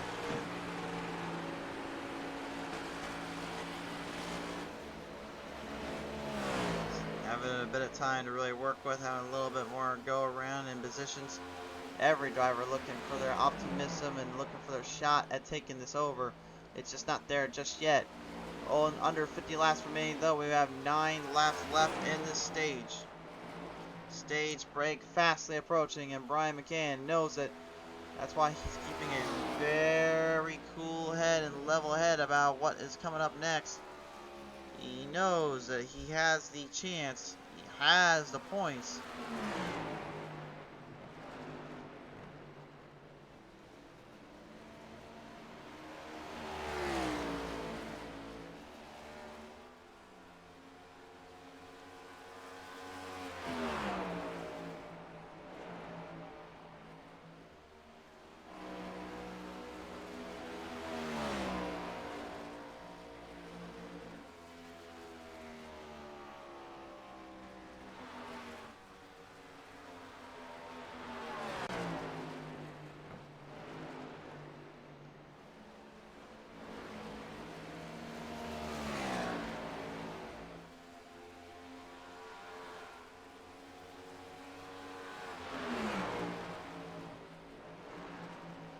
Just continuing to pile on laps, continuing to pile on the track here, and neither driver giving an inch or giving up any time or speed. Brandon Mefford and Chris Mefford now right up on each other's game plan here on the strategy basis here. Chris right now currently I think is just really trying to set himself up for the very, very long runs. I don't think his short run is as good as Brandon Mefford's this year. However, I've been very wrong, and I've been told so much that I've been very wrong before. So, you know, who knows what's going to really be the fair play and the fair strategy, but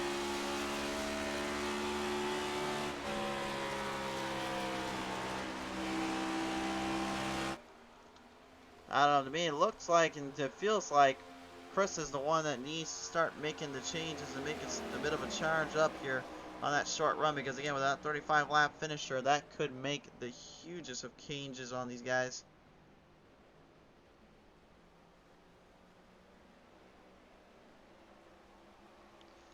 You can see the distance between him and Brandon Mefford right now farther and farther away than maybe most of them even realize here.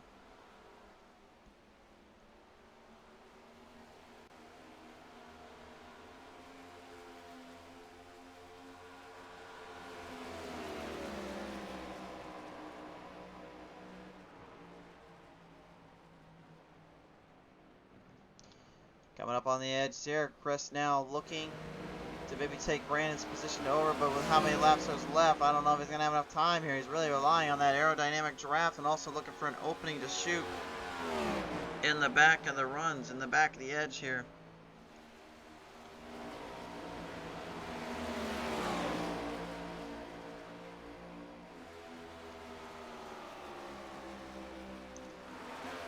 Neil Quick has pretty much all but lost Brian McCann. Brian McCann is so far ahead at this point, I don't think really we have to worry about him in his positioning. I think what it all boils down to is just making sure the car is going to be staying in one piece, staying in one tack. That last bit fight here, we only got 2 to go. One more lap around here. This one is going to be game over here for Mefford's. Which one of the Meffords will it be though, Chris or Brandon? If you ask me, I think Brandon might have this points race locked up in the top 3. Still has a chance here, still has it though. But it is going to be Brian McCann leading the charge, leading the distance off of turn number 4. Brian McCann easily and, dare I say, handily takes the stage away from both drivers.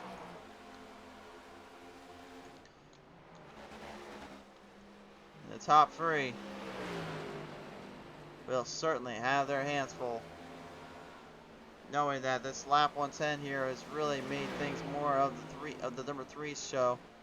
Although right now he is slowing down quite a bit. He's trying. Neil Quick will get some time back on him, but it's not gonna do him much good here. It's really just gonna boil down to just giving him a bit of a break here. And caution flag should be flying out here now. There it is. Stage break is now undergo. Looks like Brian might have been running out of fuel there, so it looks like that might be a little indicator here for these guys, but how much fuel they take and what they take under, I would not want to try to even judge or bet them for there.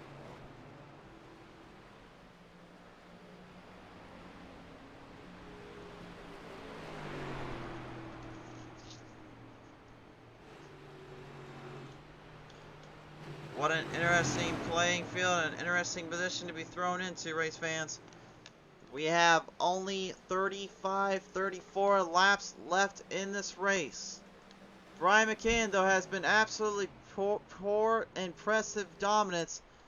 He is the guy that everyone's trying to knock down, but the Meffords are after him, and so is Neil Quick and his family member Cook.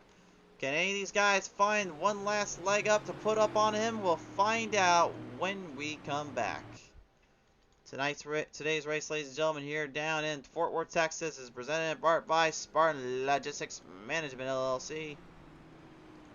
By R&R Racewear, the official merch store for iRacing and the IROC Challenge Series. By Loud Pedal Gaming TV, smashing the loud pedal for your viewing entertainment. By SimSpeedShop.com. By Track Time Entertainment. And by 5-Star Graphics, a very big thank you from the IROC Challenge Series here as well from us at PTM Racing TV Studios. Brian, Brandon, Chris going to go into pit road later than everybody else. Cook Quick will follow in pursuit, so will Matt Kopp. Neil Quick and them going to come right around. Neil was already in pit road, so I think really his strategy is bolstering down to one thing. He wants to use some tire up. He wants to get the car tighter and maybe, and I repeat, maybe have something to keep Brian McCann down often. Aaron Smith, though, without a doubt, and a shadow of a doubt, the surprise of the night, and of the day, I should say, damaged on the one, damaged around the car, put laps down, and frankly, just all over the place, if you ask me. Yeah, I never would have thought, I never could have seen this happening, or really would have thought this would have been what it would do for him, but that is now how the structure is being played, and that is how everything's going down for him here.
Field coming around back out of town here. Neil Quick went back into pit road, looks like, and he's going to get shifted back into the 5th spot.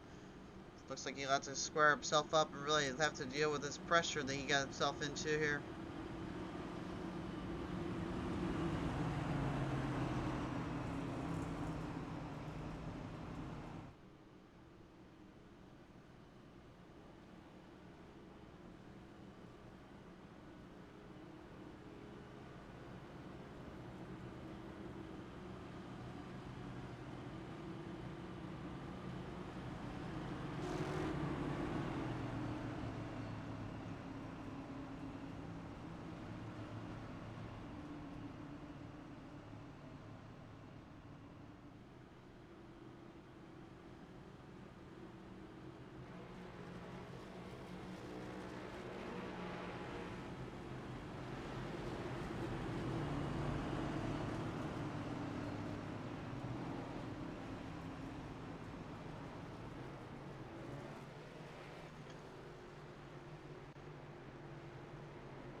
Field is set and ready.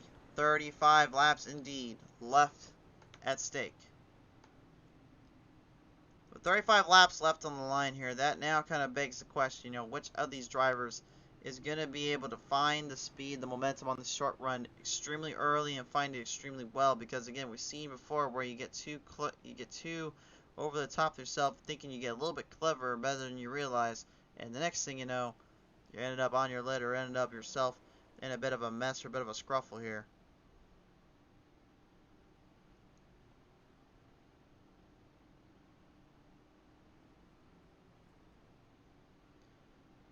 Well, we're about to find out though.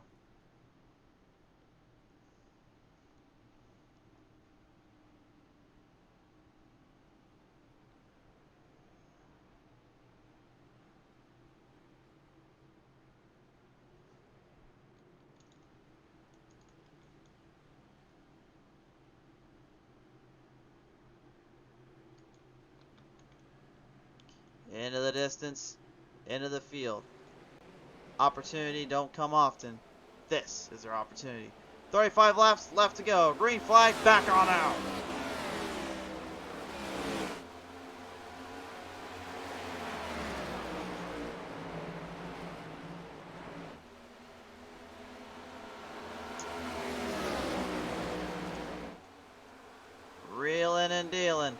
That is the name of the game.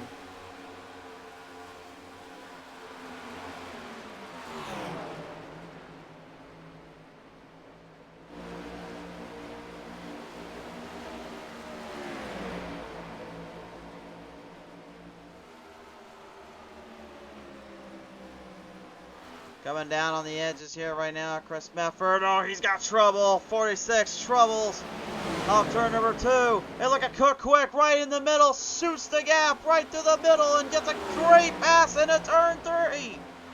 He shoots for the moon, goes for the run. Brandon Mefford on the outside.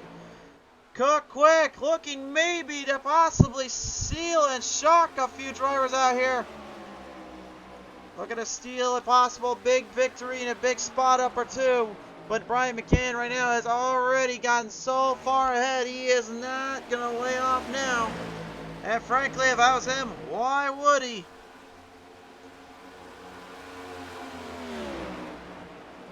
Stay out of the way of that mess and stay out of the way of positions and problems right now. Chris Mefford, though, I guarantee you, got to be a little bit aggravated about turn number 1, getting the better of him there. There's a lot of trouble down there for Cook Quick, though. He finds himself in a bit of a mess. Oh, my goodness. It just seems like whenever you get a charge going, you get some speed built up, everything completely goes flipping upside down for you. And next thing you know, you're trying to find the extra grip, the extra added vent here. I really thought the way we were looking at it, it was going to evolve around Cook Quick and Brandon Mefford. Looks like it's going to be back to Neil and Brandon again. Chris Mefford shooting back into the 4th slot, got right up ahead now into 5th.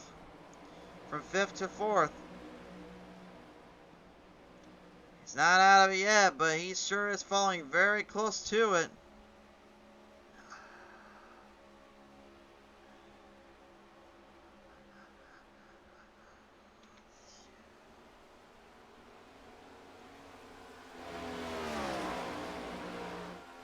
Rest of the field right now, just kind of getting last positions in. Doug Wysocki maybe making Aaron Smith's life just a little bit more difficult. He's making himself more difficult, though. Almost lost it. He's jumping, he's bouncing, he's flying off the corners. He loses to Wysocki. Radford coming up on him. Well, without a doubt, Aaron Smith is not going to have any points or anything he's going to be happy with after this one. Whether or not he's still in the lead is beyond me. And look at this. He's putting it down the back straightaway. I think he's done. He's heading for pit road. Aaron Smith. Too much damage and looks like he might have suffered a broken transmission exhaust or something in there. Whatever it was, it got knocked silly. He may have broke the entire steering loose in that car. That thing is completely messed up and destroyed. And this is the shocker of all shockers. Aaron Smith is not going to be able to finish this race possibly. Granted, we don't know for sure, but right now, if I have to say anything, I don't see him finishing this one out. He is in pit road right now trying to get the damage fixed. Matt Cott trying to hang on here. He went off track for a minute, but managed to recover and bring it back nicely.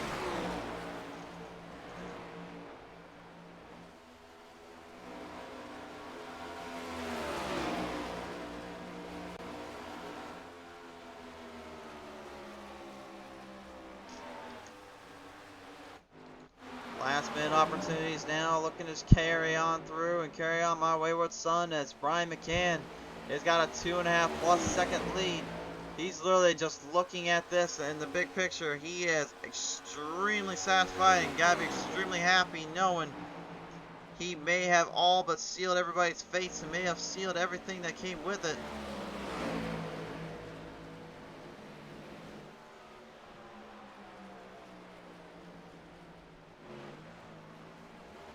Yellow flag out though. There's problems. There's problems. The 5 of Chris Wally may have slowed the pace back down just a little bit. That is a game changer, my friends. I thought honestly we were going to go to the green. We're going to stay under green, but it looked like there was troubles down there for Wally.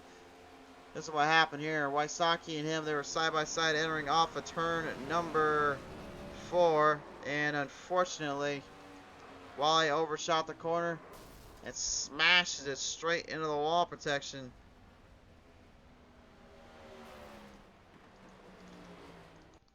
And again, Wally just can't seem to catch a break or get himself out of these messes and out of these little spots he puts himself into.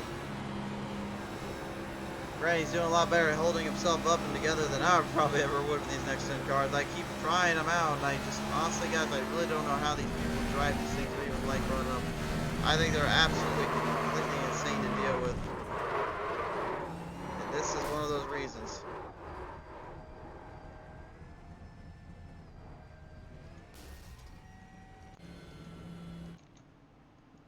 So now, a little bit of life there for the guys that were lapped down, maybe put into a better position, but now Brandon Mefford, Neil Quick know that Brian McCann has burnt a little bit of his tires up, which means they may have a chance.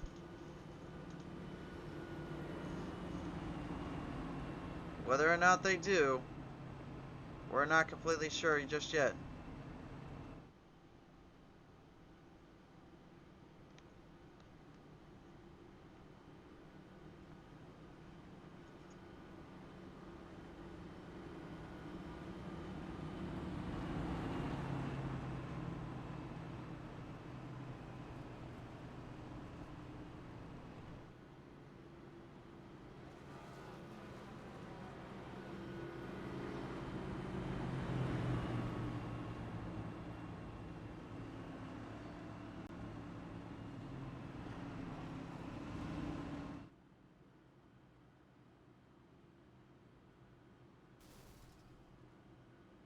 And you can hear some of the drivers right now. Looks like some motors and some blown hearts may have just came up on them.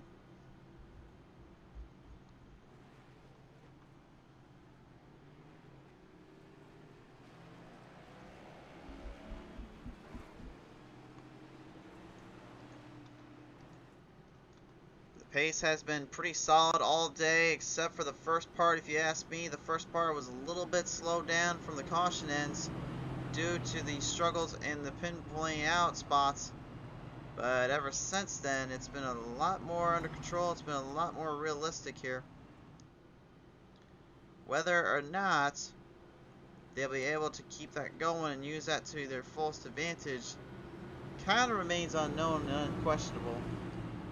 But Brian McCann here, without a doubt, I would say is probably the best driver they have out there right at this moment, and also probably on this track right now.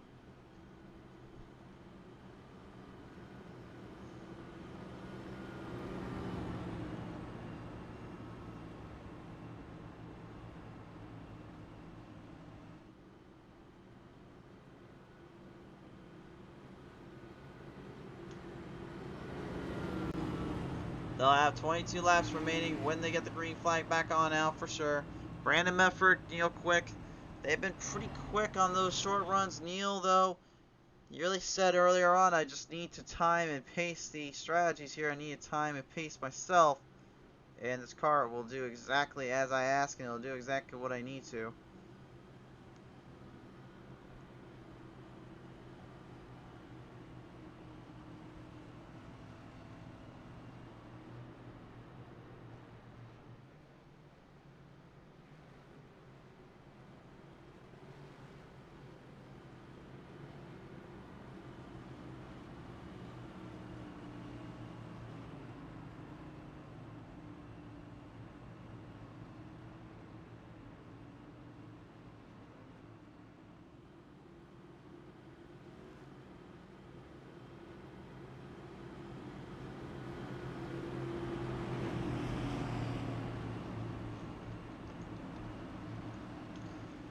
"22 laps left.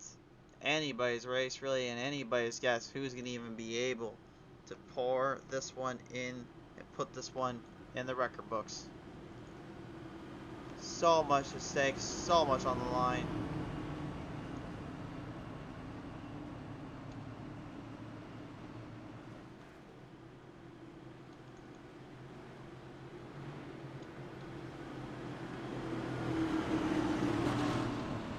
Following them off down into turn number 3, down turn number 4. And we are ready. Which one of these drivers, though, will be the one to take full aim and charge? Green flag back on out. 22 laps to go. As you can tell, too, we don't have a lot of drivers left on the track here. A lot of these guys are either turning them up or losing them here. Chris Medford, well, he certainly made things a little bit more tricky for Neil Quick here. He makes a huge move off him in the positions. Took a shot, fired him right in the arm and out of the track.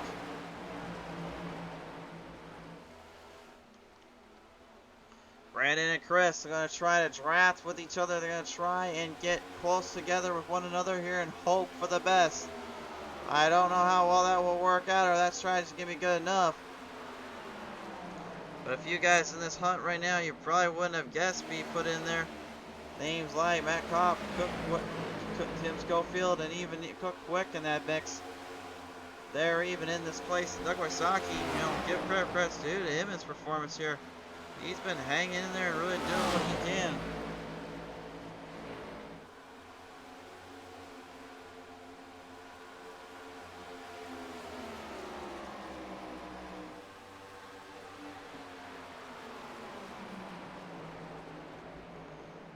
Giving it all they got, giving it all they can. Opportunity starting to wane. Brandon Medford here now dealing with the two added vents here. Neil Quick is hopefully trying to avoid trouble, trying to avoid problems here, but it doesn't look like that's going to be the case. Medford right now dealing with Neil Quick on that side there, moving him around the chains, moving around the track. Could be anybody's guess here. Neil trying to hang on. Chris Medford right up on that nose, up on that fight, into the fray, looking for the opportunity to strike. Good for any kind of run, any kind of momentum. And these guys are just dead even with one another constantly. And they've been hitting these throttles, hitting these charges so much today. It just makes you kind of wonder, how the heck have they not been able to lose in turn 4 like so many others have? And it really all boils down to consistency and control of their equipment and of their momentum. Neil would get a huge payday in points if he can hang on. Chris Medford, though, the last remaining fighter to go against the number 3 of Brian McCann. This is really a big sign here, though, because again, look at how many laps are left and look at how much Medford has to go still. McCann is just baiting him, letting him get up there thinking he'll take him down. But I'm almost willing to bet you and guarantee you that's a bad omen and a bad time to be doing that. If McCann does not get passed up here in about 2 laps, Chris Medford is going to be at an extremely big disadvantage here.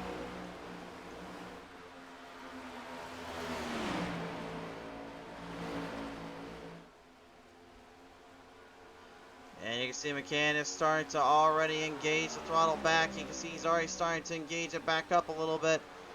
Chris has got to watch it. He knows if Brian gets away from him, it's game over.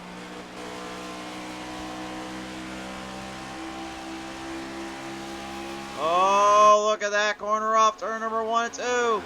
Chris Medford shooting the 3 up and shoots him higher up than he wants to go. For the first time today, we'll have ourselves a new leader, and with only 15 laps, does Chris finally have what it takes to get this win in?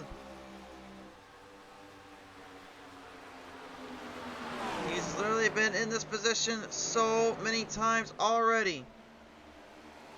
He's had the advent and the best of times, as well as the worst of luck and times. He's hoping and praying that is not the case here. Hoping for a last minute chance, a last minute dash. He's got the race lead. But is it enough?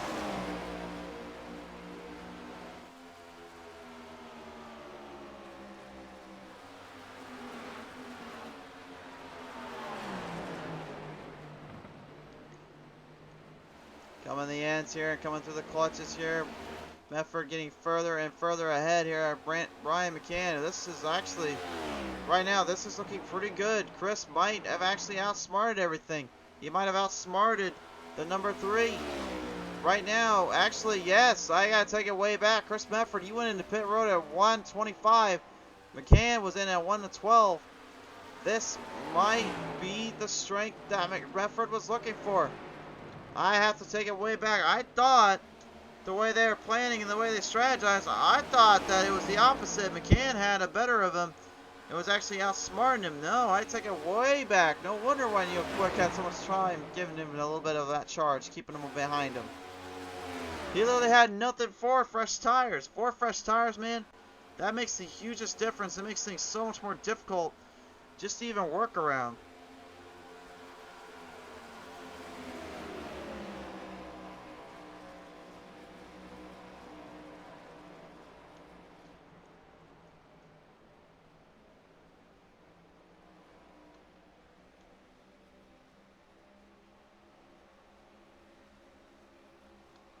Coming around again here right at this moment, it looks like maybe Chris Medford has finally outplayed and outsmarted the field, but I would have to disagree a little bit because now Brian McCann is getting right back at him.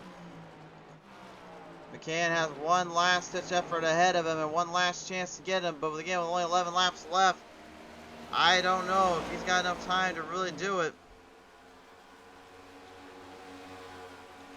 Saw the time sway just a little bit. It looked like McCann may have had something. You can see the times weren't exactly running away from him. Let's see how this lap, if any gain was ground here for that 46. No gain there. Only 3/10 lost on McCann's end. I think McCann may have realized he's been out-duped and outsmarted. And I don't think he's going to be too happy about that. But at the same time, I don't think he can be too mad either, knowing Aaron Smith is going to finish 12th out of this bunch and out of this field, which is maybe the most unprecedented shocker of them all. Nobody, and I mean nobody, would have thought that was even going to happen or even that possibly could happen. But if he's not careful here, Neil Quick can actually get back in that points race too. This track, this race, man, has completely changed and diverged everything we thought that was going to happen throughout the rest of this season. We thought Brian McCann and Aaron Smith were the two guys to watch out for. I think you may need to include the Bedfords and Neil Quick back into that fight and in that fray with the top 4 going at it here in the championship race. This has made things very much more interesting.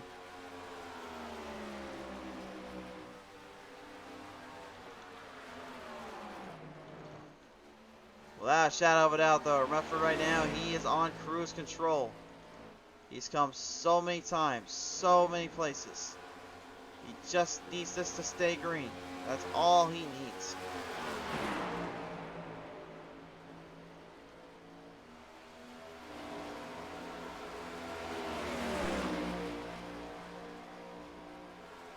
If this race stays green and this one stays in the books, then it will certainly give Chris Medford the opportunity and the chance that he's been looking for all these races, all these times, all the heartbreak and everything he's been through.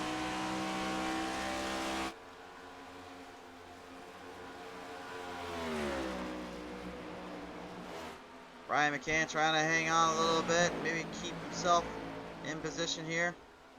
But you can see he is still with that speed and that momentum really diverging in with only 6 laps to go. Car is not getting as much forward bite anymore. It's not getting as much grip, and again, a lot of it has to do with the fact that he's trying to steer it away from it.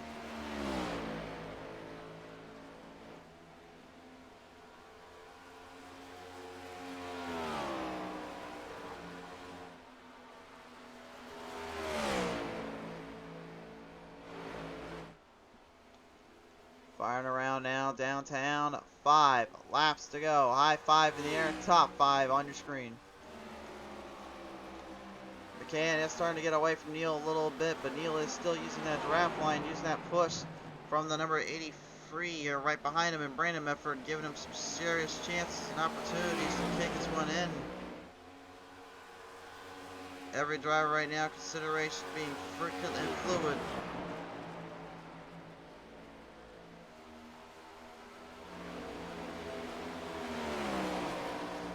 They have 4 laps left to go if they want to try and get Brian McCann off his podium just a little bit more in the points race. Neil Quick and Brandon Medford need to figure this out.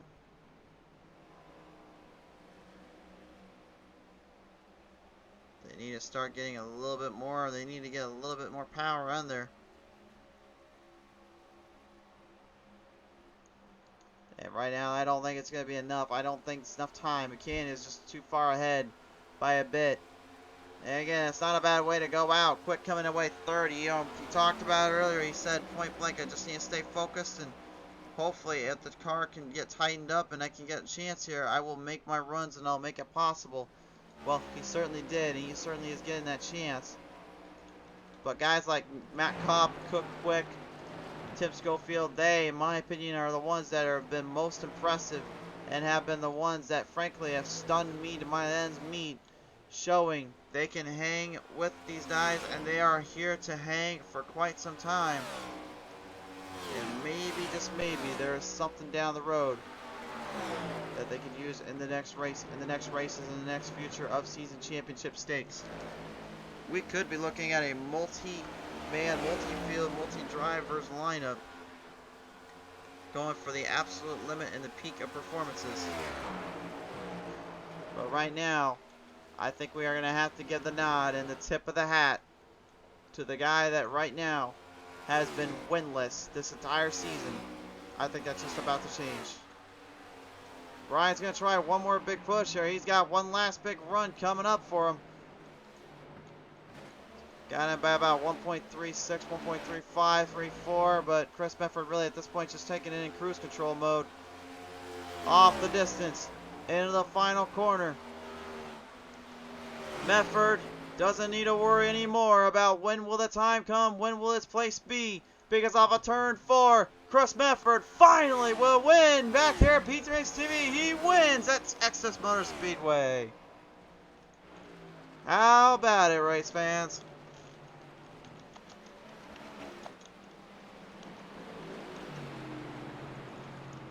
So many times, so many places, and so much positions. He's been waiting quite a while for this one.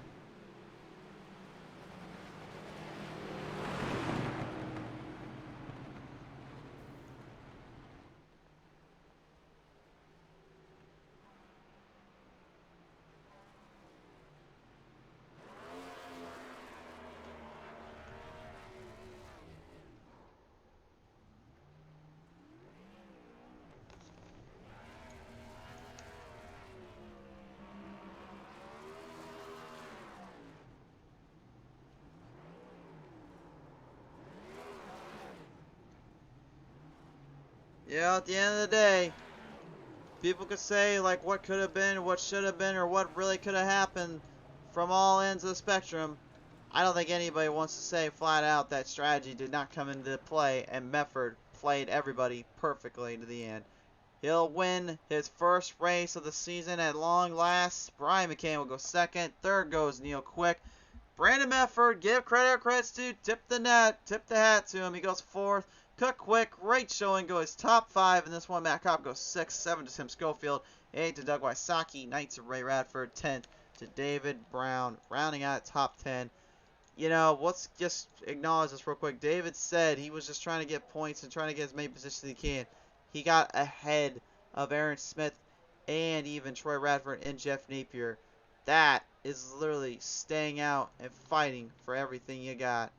Credit where credit's due to him and his team. What a performance. They managed to get everything fixed up and ready to come back out. And that was all he needed to know. I guarantee you, he's got to be a happy camper about that. Chris is going to do that Polish victory lap. Just do one little more showcase for himself and his crew. But Neil Quick right now is preparing up to talk with us here. He now joins me here in the top 3 position as the 46 continues the celebration here. Let's talk about this, Neil. You had a final last bit battle there trying to get up there to Brian McCann. You dealt with Chris Mefford here for a little bit, but at the end of the day, the run just too strong from those tires, and now I think out of the gate, Chris just kind of flew by you, and then it was kind of hard to handle from there, wasn't it? Yeah, fortunately for him, he got the caution that he needed, and I had the choice to go get tires too, and I just didn't really think they'd be that big a difference. And thinking that Chris was getting tires and to see the way he was running all night, thank goodness it worked out for him because he had some tough luck throughout the night driving. So he could smile, walk away with this one, but I'm gonna tell you, this one burns a little bit. and it's actually putting the dagger in a little bit. So I'm going to come and get his ass the next couple races. Definitely some strong words there, to say the least. And with a couple races left, I mean, how much benefactor do you think this really kind of makes for you and your crew, knowing you're gonna have to really start manhandling and maintaining more of a distance and control with these guys?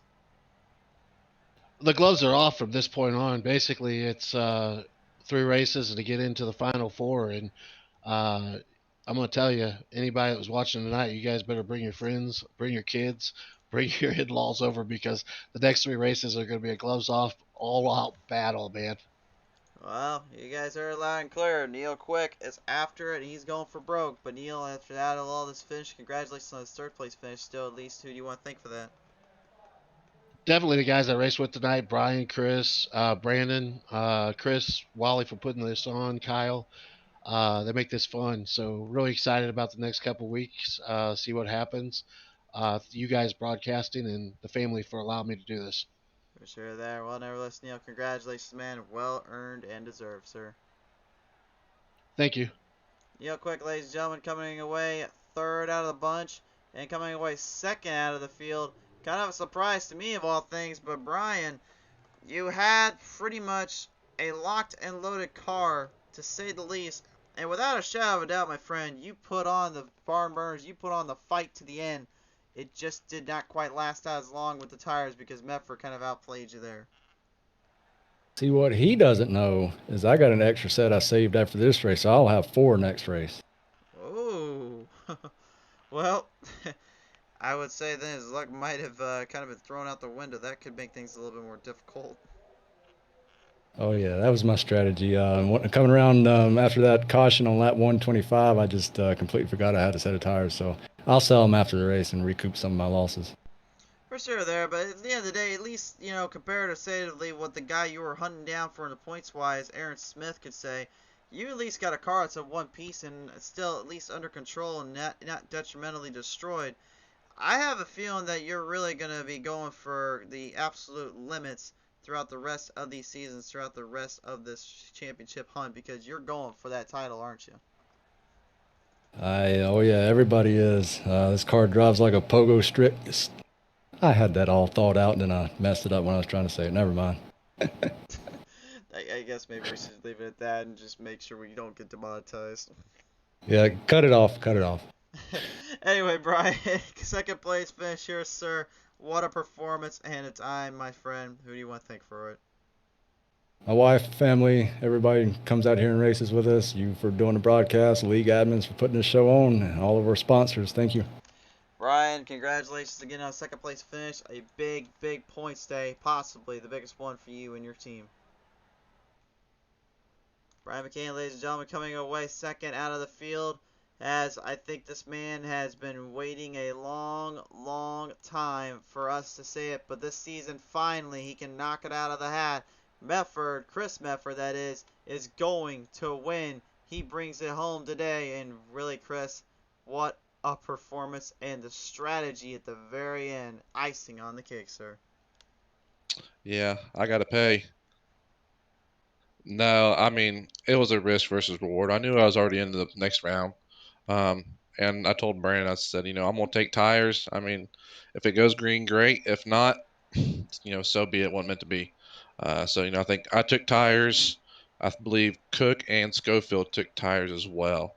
But yeah, I knew Brian had the car to beat tonight. I know Aaron was strong there early. He got the wall a couple times, which I believe ruined his race. But Brian was strong all freaking night. We caught him early on. I think he might have pushed a little too early on that first run. And then he found a groove later on, and he's almost impossible to beat. Yeah, he certainly was very difficult to challenge, and he was making a last-minute effort to get to you, but you really, again, because of that strategy and because you just outsmarted him with the tires and everything, it really just kind of shows that sometimes, even if you are the fastest, that doesn't necessarily mean you're going to absolutely win this race out, and you proved it with this thing here. So, with that in mind, though, Chris, I mean, I know it's going to be a big points day for you and your team. How crucial was this race for you, and really mentally, as much as it is maybe confidentially, just to get this car possibly a chance at the big one? Well, I mean, it's definitely a big step in the right direction by all the guys. Troy was fast. Just off four was just super treacherous. That bit Aaron a couple of times too. Brandon was quick too. We all three of us were really quick. Neil found his way there, beginning of the second run. So he found his groove and was really on a tear. I said Brian was just on a tear. So definitely a lot of guys to beat. This is a very stout field. Anybody that made it, to the playoffs or even race against these guys know how tough it is to race them or beat them. So it's pretty nice to get a win, but we still got more work to do. You certainly do indeed, but you know what? At the end of the day, my friend, you can finally say it, and you can say it with all your heart and pride. You have got the race win you've been searching for all this time. So with that in mind, who do you want to thank here, sir? Yep, I'd like to thank you, Christian, for the broadcast. I might have to watch tomorrow. I did not realize it was almost 12 o'clock. Thanks for Brian for racing McLean. And said, I know he got second, but dude, he was on fire. I mean, dude was on an absolute tear. And congrats to Neil on the third. Thanks to Wally and Pentagraph for putting up with us. I know we're not the easiest group to put up with, but we try to have some fun, and it's definitely cleared up a lot in the past couple weeks. Spartan Logistics, thank you for their sponsorship. That's huge to have somebody like that to sponsor the series. Shout out to my teammates for good runs. All your sponsors. I know you got some sponsors out there. Monday was my birthday, so pretty good little birthday gift, I guess. But it was a fun race. I mean, we only had, I think, what was it, 2 legitimate cautions? I think maybe 3. So that's for 150 laps here. It's pretty good. It's pretty good. It's pretty impressive. Have a happy late birthday, my friend, and a congratulations from us here at PTM Racing TV. Thanks, buddy. Ladies and gentlemen, Chris Medford in the number 46, finding the momentum, finding the strategy, knocks down the infallible Brian McCann. Race fans, this race presented in part today by Spartan Logistics Management LLC, R&R Racewear, Wild Pedal Gaming TV, SimSpeedShop.com, Track Time Entertainment, and 5-Star Graphics. Really couldn't also have been brought to you without the help from you guys watching these shows and watching these races. We certainly hope you've enjoyed this coverage and this showcase.